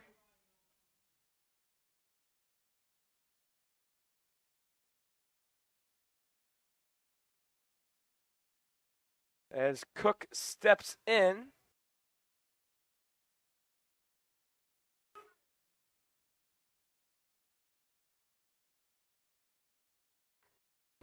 Well, and now let's see how our bullpen responds, who haven't been bad with allowing runs, but it's been a lot of traffic. O'Donnell's only walked 6 guys in 12 innings. First pitch to Cook is grounded to the left side for strike 1. 12th appearance of the year for O'Donnell, 1-1 record, 12 innings pitched, 6.75 ERA, 1.42 whip, 11 strikeouts to go along with it. Down 3 are the Belters. 0-1 to Cook is fouled, straight back. 0-2. Cook 0 for 1 on the night, was hit by a pitch in the second. 1 of 3 hit by pitches of Paplanis, and grounded it to the shortstop Letamendi, drove in a run back in the third. 0-2, swing and a miss, strike 3. Got him on the changeup. Beautiful pitch there from O'Donnell. 1 away here in the bottom of the 5th. Yeah, you said it, my friend. That changeup was beautiful. That came in like a wiffle ball, frankly. I mean, he made Cook one of the best hitters in the league look silly. So 1 away, and in steps Jalen Martinez. O'Donnell works exclusively out of the stretch. First pitch to Martinez, just a bit upstairs, for ball 1. Martinez, 1 for 2 on the night, a single and an RBI. Grounded into a fielder's choice in the second. 1 of 4 runs driven in by the Lumberkings. 1-0 upstairs. 2 balls, no strikes. Paplanis was okay on the mound, 93 pitches through 4. Had to work around some trouble. Stranded 3 in the bottom of the 4th. 2-0 is in there on the outside corner from O'Donnell. 2 balls, 1 strike to count to Jalen Martinez out in left field today for the Lumberkings. O'Donnell from the stretch kicks in the 2-1. That one's grounded softly to the shortstop, Letamendi, fields it. Throw on the first, and it gets by Johnson, and out of play it will go. Martinez will head to second on the E6 by Letamendi. And a 1-out base runner here for the Lumberkings. We'll see how that one's scored, of course. I saw some thumbs up next door in the home broadcast, but they could make that a hit, and then, of course, an error to let the runner get to second. But that was the only way Letamendi was going to make a play on Martinez. He runs well for a big guy, and the ball just died on the grass right there. So here's R.J. Sherwood. First error of the night for the Belters. Runner on second, 1 out. Bottom of the 5th. First pitch to Sherwood is way upstairs for ball 1. Looks like they put that in as an error all the way on Letamendi.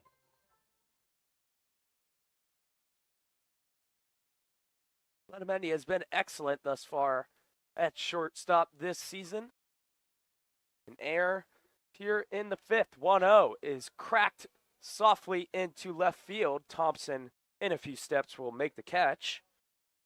And 2 gone here in the bottom of the 5th.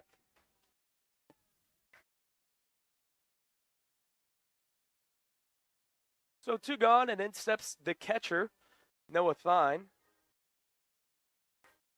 He was hit by a pitch in the 2nd, walked in the 4th, was stranded both times. Lefty on lefty matchup, runner on second. That's Martinez, 2 gone, bottom 5. Belters trail 4-1. Crowding the plate is Thine. First pitch from O'Donnell. Outside, ball 1. So this is the first left-hander that O'Donnell's going to be facing this inning. So we'll see how he does with a different look. But I've really loved his 2-seam fastball and changeup with the righties he's faced. From the stretch, kicks the 1-0, just upstairs and in tight. 2 balls, no strikes. I don't know what it is with Noah Thine. He's on paper the weakest hitter in this lineup by far, but we're having a hard time throwing strikes to him tonight. Cannot seem to get this guy out. 2-0 to count. Big lead, runner goes, pitches upstairs for a ball, throw down the first, and it goes in the left field. Around third and scoring easily is Martinez on the throwing error from Mason. It's 5-1 Clinton. Some costly errors, second error of the inning. Error will go on Mason. Just like that, a 5-1 ball game. That throw just wasn't anywhere close. O'Donnell wasn't paying any attention to the runner behind him, and there's nothing Flanagan could have done to cut that throw off. 3-0 to count to Thine. Pitch is in there for the automatic strike. Thine's so close to the plate that anytime the pitch is inside, feels like it's almost going to hit him. 3 balls, 1 strike to count. Here's the pitch. Breaking ball in there on the lower half of the plate. And the count runs full to the Lumberkings catcher.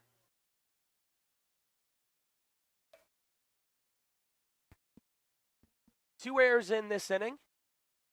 Now the full count offering.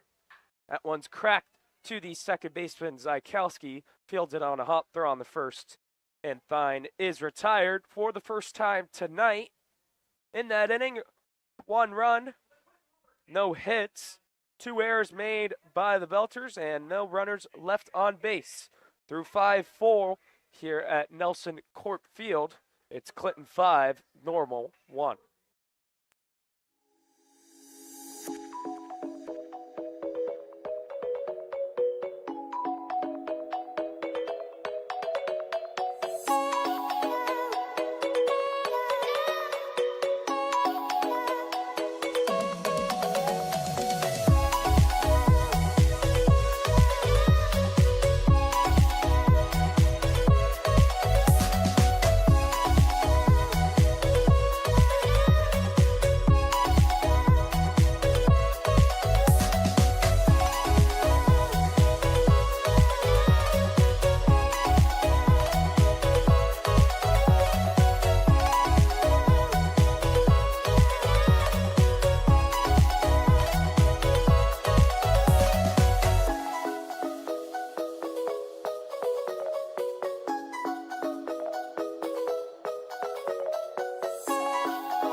Top of the top of the sixth here.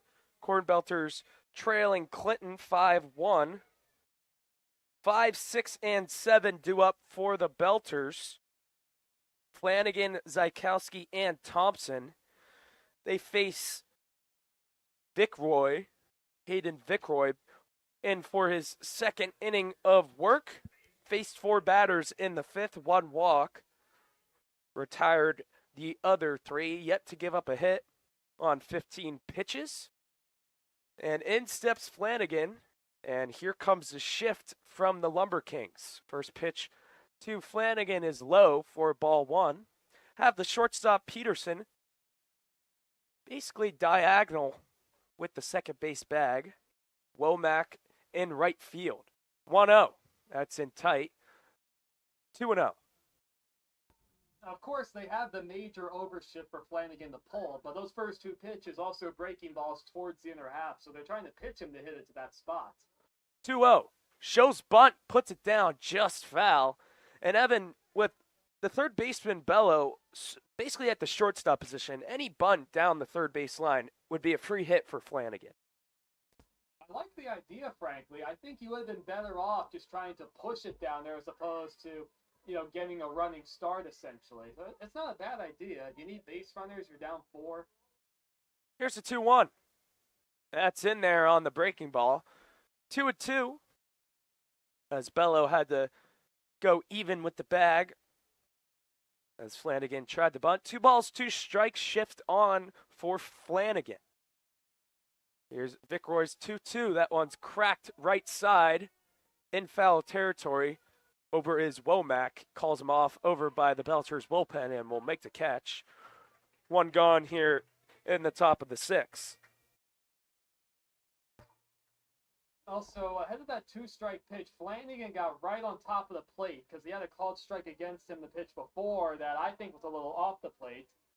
So that's why Vickroy just went inside with that pitch and was able to tie up Flanagan. So 1 gone, and in steps Zach Zykowski. First pitch from Vickroy is grounded to the shortstop Peterson. He'll field it cleanly, throw on the first. 1 pitch, 1 out. 4 out, number 2 here in the top of the 6th. It's not how I expected it to go once we knocked Jimmy Burke out of the game. Other than the walk to Mason, we haven't hit, well, of course, Johnson flying out to the wall, but not a lot of good swings against a guy who came into play with an ERA of 13. 2 gone, and in steps Tyler Thompson. 1 for 1 on the day with a single and a walk. First pitch breaking ball just a bit low for ball 1. That was his 7th pitch of this inning. Looking for a 1-2-3 top of the 6th. 1-0 is outside. 2-0. Thompson walked, stole second, but was stranded there. Singled and stranded at second. 2-0 to Thompson. Off the end of the bat to the right side in foul territory. Over is Sherwood, and it will go into the Belters bullpen. 2 balls, 1 strike, the count. Thompson was fortunate right there. 2-0 pitch, fooled a bit on the breaking ball, got it off the end of the bat. It's not the 2-0 swing you'd really want to see, not the kind of pitch you'd want to go after on a 2-0 count either. So good to see he was able to stay alive and have some new life. 2 balls, 1 strike. Here's the pitch. That one's cracked to the right side into the Belters dugout. 2 balls, 2 strikes to count. 2 out. No one out here. Top of the 6th. Belters trailing 5-1. Vickroy has yet to allow a hit. From the stretch, kicks in the 2-2 in the dirt. And the count runs full to the Belters left fielder, Tyler Thompson. Thompson, 170 batting average coming into today out of Chandler, Arizona. Full count offering.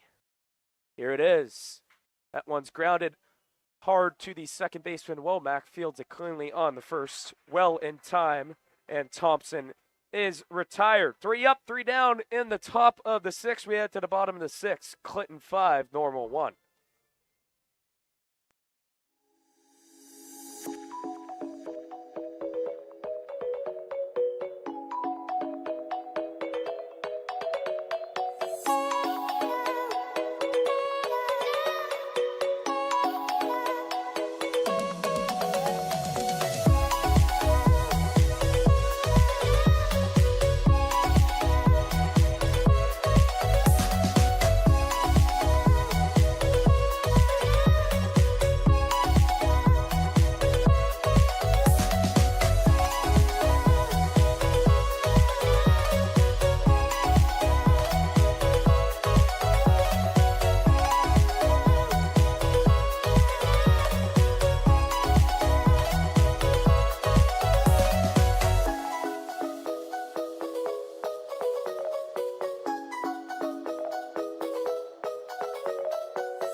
pitcher on the mound for the CornBelters. It's the right-hander, number 19, Logan Barnett. 11th appearance of the season, 1-0 record, 2 saves, 18 2/3 innings pitched, 1.93 ERA, 1.02 WHIP, 13 strikeouts for Barnett. Comes in with the Belters trailing 5-1 in the bottom of the 6th. Just 1 inning for Zach O'Donnell. No hits allowed, 1 run unearned on the throwing error by Chase Mason. No walks and 1 strikeout. Gives way to Barnett out of the University of Dayton. 6'5", 235-pounder from Pontiac, Illinois. It'll be Carson Grout to lead things off here in the 6th. 5-1 ball game, Clinton leading. First pitch from Barnett is in tight for ball 1.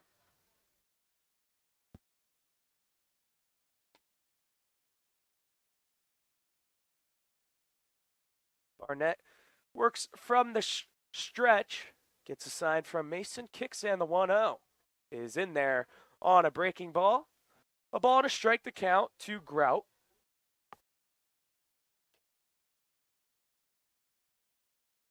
Barnett from the stretch kicks the 1-1. That one's grounded sharply down the left field line, foul. 1 ball, 2 strikes to count. Grout has struck out tonight and grounded into a fielder's choice in the 2nd against the Belters starter, Malachi Paplanis. First at bat against Barnett, the 1-2, just a bit outside. Count rolls to 2 balls and 2 strikes. 5-1 game here, bottom of the 6th inning. Belters down 4 runs to 2-2. That one's cracked into shallow left. In comes Thompson, and they say he does not make the catch. And a leadoff single begins things here in the 6th.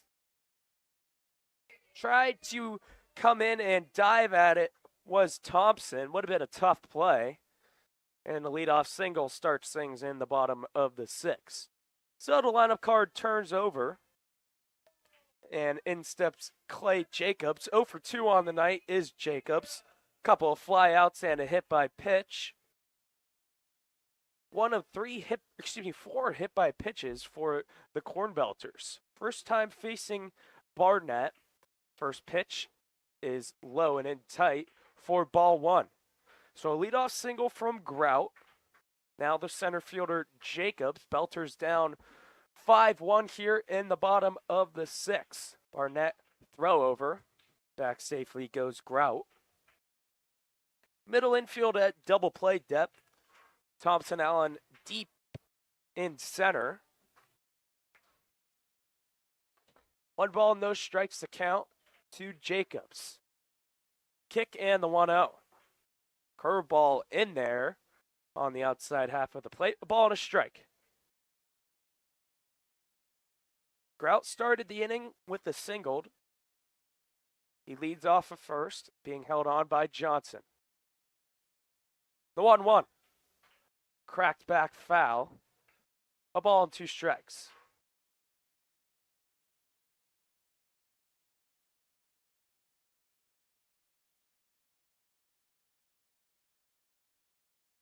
One and 2 the count. Grout leads off of first. Barnett checks him. Now comes home. Way outside and past Mason, and on the second goes Grout easily with the wild pitch. Leadoff man in scoring position for the Lumberkings. Well, we heard the sound effect of just a bit outside. It could arguably be the wildest pitch we've seen from any team the entire summer. So I think you just overthrew that one a bit. Just stay within yourself and try and execute a pitch right here. 2 balls, 2 strikes, man on second. No one out here, bottom 6. Belters down 5-1. Here's the 2-2. That one's bounced. Good stop from Mason out in front of him. And the count runs full to the leadoff hitter for the Lumberkings. Left-hander warming up in the Belters bullpen in case Barnett is unable to get out of this. 3 balls, 2 strikes. The stretch and the pitch. Breaking ball just a bit inside ball 4. And the first 2 men are on here in the bottom of the 6th. I genuinely have no idea where that pitch missed. The only thing I can think of is that it was high. It doesn't look like Josh is really arguing all that much from the dugout, but I thought that was a very good pitch. Looked like Chase thought it was a good pitch. Barnett obviously wanted it. 2 on, no one out. Here's Rafe Peterson. First pitch is bounce. Good stop for Mason. Throw down the second, trying to get the runner Grout back in safely. Strong throw for Mason. Little offline. Mason got a ton on that throw. It had a little tail to it. I think Zykowski's a bit late getting to the bag, too, so Chase had to hesitate for a second. 1-0 to count to Peterson. Here's the pitch. Curveball, beautiful at the lower half of the plate. A ball and a strike, the count to Peterson. Peterson 1 for 3 on the night, singled and scored in the 3rd. Pop out the 2nd and fly out to center. The 1-1. Grounded off the end of the bat, foul to the right side. 1 ball, 2 strikes. Barnett, his first inning of work for the Belters, replacing Zach O'Donnell, who pitched a 1-run 5th after Paplanis went 4, allowing 4. 1 ball, 2 strikes to count. The pitch. That one's cracked in the left field. That's going to get down for a hit. Being held at 3rd is Grout, and station to station goes Jacobs. And the bases are loaded here. Still no one out. Well, they've been to a really dangerous position for us CornBelter faithfuls. And we've worked out of CornBelter pitching's been able to work out of some difficult spots, limit the damage, even with a couple of the crooked numbers up there. But again, the Lumberkings have not had that big extra base hit or that big hit with runners on base to blow it open. So I hope we can keep it from happening here. 5-1 deficit. Got to bring the infield in. First pitch to Chase Womack is swung on and missed on the breaking ball for strike 1. Now the middle infield goes back to double play depth. I don't understand that down 4. Corners in on the grass. Nothing and 1 bases juice. Bottom 6. Here's the 0-1. And another breaking ball is on the outside corner for strike 2. Nothing into the count to Womack. 0 for 2 on the night. A walk in the 4th. A line out and a fly out. The 0-2. That's bounce. Good stop from Mason. Runner has to hold at 3rd. That's Grout. I know Chase has had a tough night, but he's really picked up the pace. He's had some really good blocks the last couple innings on some pretty wild pitches. Grout started this inning with a single. He's on 3rd. Peterson singled. He's on 1st. Jacobs on 2nd. He walked. Now Womack. 1-2 is lined in the left field. That's going to get down for a hit. Scoring from 3rd and now being held up is Jacobs. A run does score. Station to station, still bases loaded, no one out. 6-1 Clinton. And that was off the hands of Womack, but Barnett just hung that breaking ball. It didn't really do a whole lot. It just kind of sat towards the middle of the plate. And so with a good hitter like Womack at the dish, if you read something slow, just sitting up there, hanging around over the plate for a long period of time like that, he's bound to make solid contact. So Josh Foreman out for a mound visit. And I think this is going to be it for Barnett. Indeed it is. We got a left-hander coming on. Unable to record an out is Logan Barnett, an outing that he will want to forget. Pitching break here at Nelson Courtfield. We'll take a short break and be back right after this.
New pitcher on the mound for the Belters, number 37, Dylan Warda, out of Kankakee Community College. First outing for the CornBelters. Hoped we could have put him in for a better situation. He inherits the bases loaded. Logan Barnett unable to record it an out. All three runners on the bag responsible for Barnett. It'll be Brian Bello here. Bases juice, no one out. Jacobs on third. Pedersen on second. Womack off of first. Left-hander Warda bounces the first pitch. Good stop from Mason. First outing for Warda out of Kankakee Community College.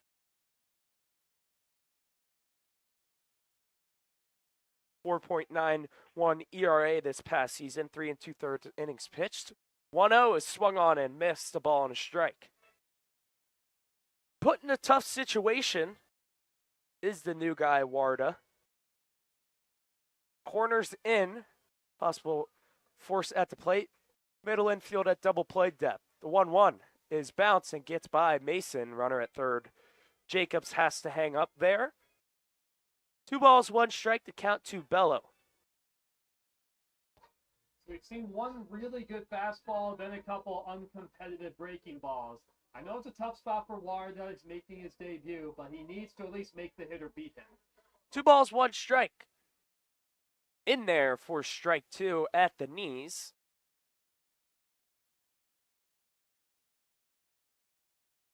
So after a leadoff single, a walk, and then 2 straight singles. Bases juice, no one out. 6-1 game, bottom 6. The 2-2. That one's bounced. Good stop for Mason. So the count runs full to Bello. Johnson in on the grass. Flanagan at third, even with the bag. Middle infield at double play depth. 3-2 count to Brian Bello. Here it is. Swung on and missed, strike 3. Big strikeout there for out number 1 of the inning. Well, there's no doubt that's extremely helpful. Now you're 1 pitch from getting out of this if you can get a double play ball to a middle infielder. 5 runs, you can still make something happen with that. 7, 8 runs, then that's a lot more doubtful. So here's Cougar Cook. Drove in a run back in the third on an RBI ground out. Struck out in the 5th. First time facing Warda. First pitch is outside for ball 1. Big strikeout of Bello.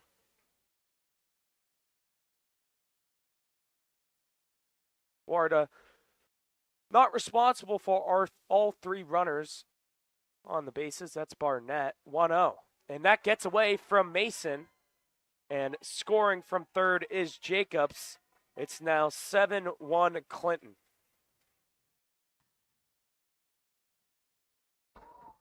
Couldn't tell if that pitch bounced as it was approaching home plate, but it wasn't very good technique blocking it from Mason. He kind of just stabbed at it with his glove, but yeah, for Warda, he just still hasn't shown consistent command, at least coming into this inning.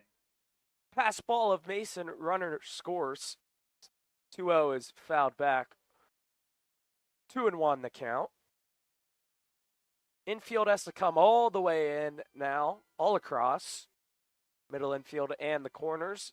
7-1 ball game, bottom of the sixth. The deficit has started to slip away for the Belters with 2 runs in this inning. 2-1. Breaking ball, beautiful on the outside corner. 2 balls, 2 strikes. Runner at second, that's Womack. Runner at third, that's Peterson. New pitcher, Dylan Warda. 2-2 count to Cook. That one's grounded to the second baseman and bobbled by Zykowski. Only play the first and makes it. Run does scored, that's Peterson. It's 8-1 Clinton. It's just been that kind of night where the CornBelters have been either a little too slow on one play or haven't been as clean as they've needed to be. It looked like the runner was going on contact, that being Peterson, and the ball was hit sharply, but it just kicked out of Zykowski's glove, and he had to take the shirt out at first. So here's Jalen Martinez. First pitch to Martinez is roped down the right field line, foul, and into the Belters bullpen. Martinez 1 for 3 on the night with an RBI. Fielder's choice and reached on an air. The 0-1. That one's cracked into right. Over is Wiegand, and he'll have to play it on a hop. A base hit. Runner from third scores. And they do max him out here. It's 9-1 Clinton.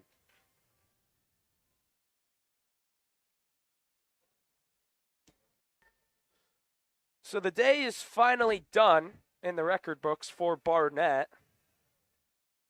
He did not record it out. 3 hits allowed, 3 runs, 1 walk, and no strikeouts. Here's R.J. Sherwood, breaking ball high for ball 1. So they do get the bases loaded with nobody out. All 3 runners do come in, thanks to the RBI single from Martinez, second RBI of the game. 1-0 is in tight. 2-0. Game has gotten away quickly for the Belters. 9-1 Clinton leads. A 2-0. That one's cracked deep into left. Back goes Thompson. It's over his head. It's gone. Goodbye, baseball. Sherwood, a 2-run shot. It's 11-1 Clinton.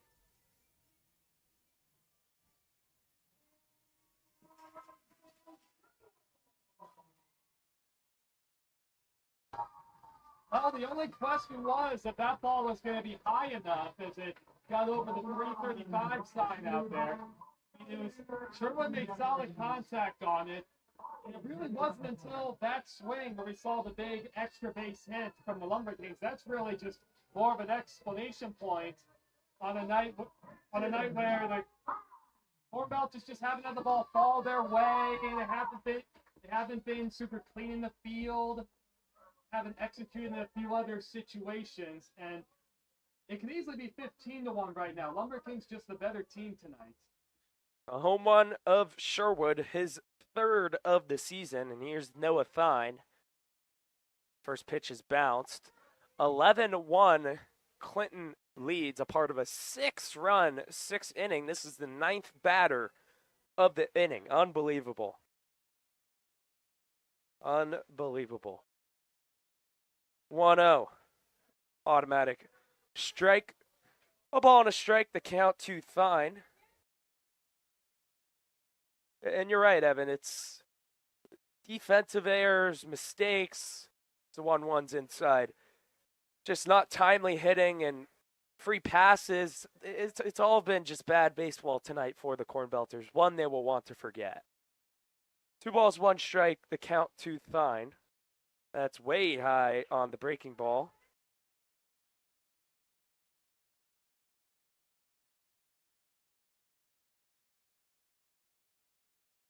(11-1, 3-1). That's upstairs, ball 4, and the woes continue for the Belters. We are also in a position where, the way it stands right now, if we don't score in the top of the 7th, this game will be over with the 10-run rule being in effect. Yes, indeed. Carson Grout steps in. They've now batted around. Grout began this inning with a single. First pitch way high. 4 straight balls thrown by Warda. Here's his 23rd pitch of the night. That's fouled back. A ball and a strike. Just unfortunate for Warda. Came in with an impossible spot. Did a good job getting the first 2 outs. But the home run of Sherwood will be on him. That one's fouled back. 1 ball, 2 strikes. Yeah, you did just mention it. It's a very tough situation. You have a guy who hasn't faced live hitters in a month since finishing the JUCO College World Series run with Heartland, but he's just been outmatched tonight. 1-2's fouled back. A part of a 6-run bottom of the 6th inning for the Lumberkings. Unbelievable. Here's the 1-2. That one's cracked into center. In comes Thompson Allen. He will make the catch. And the inning is finally over. 6 runs for Clinton. They strand a runner. We head to the 7th here. Evan Schmeiser will take you the rest of the way. Clinton leads 11-1.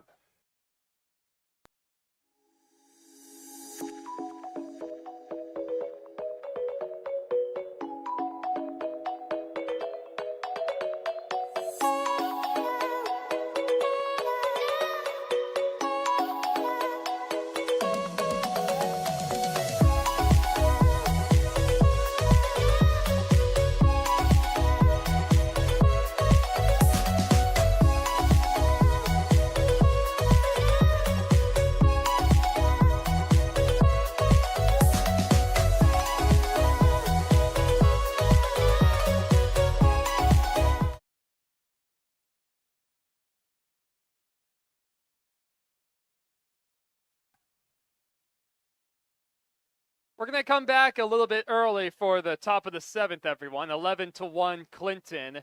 And if the CornBelters do not score, then this will be it with the 10-run rule going into effect.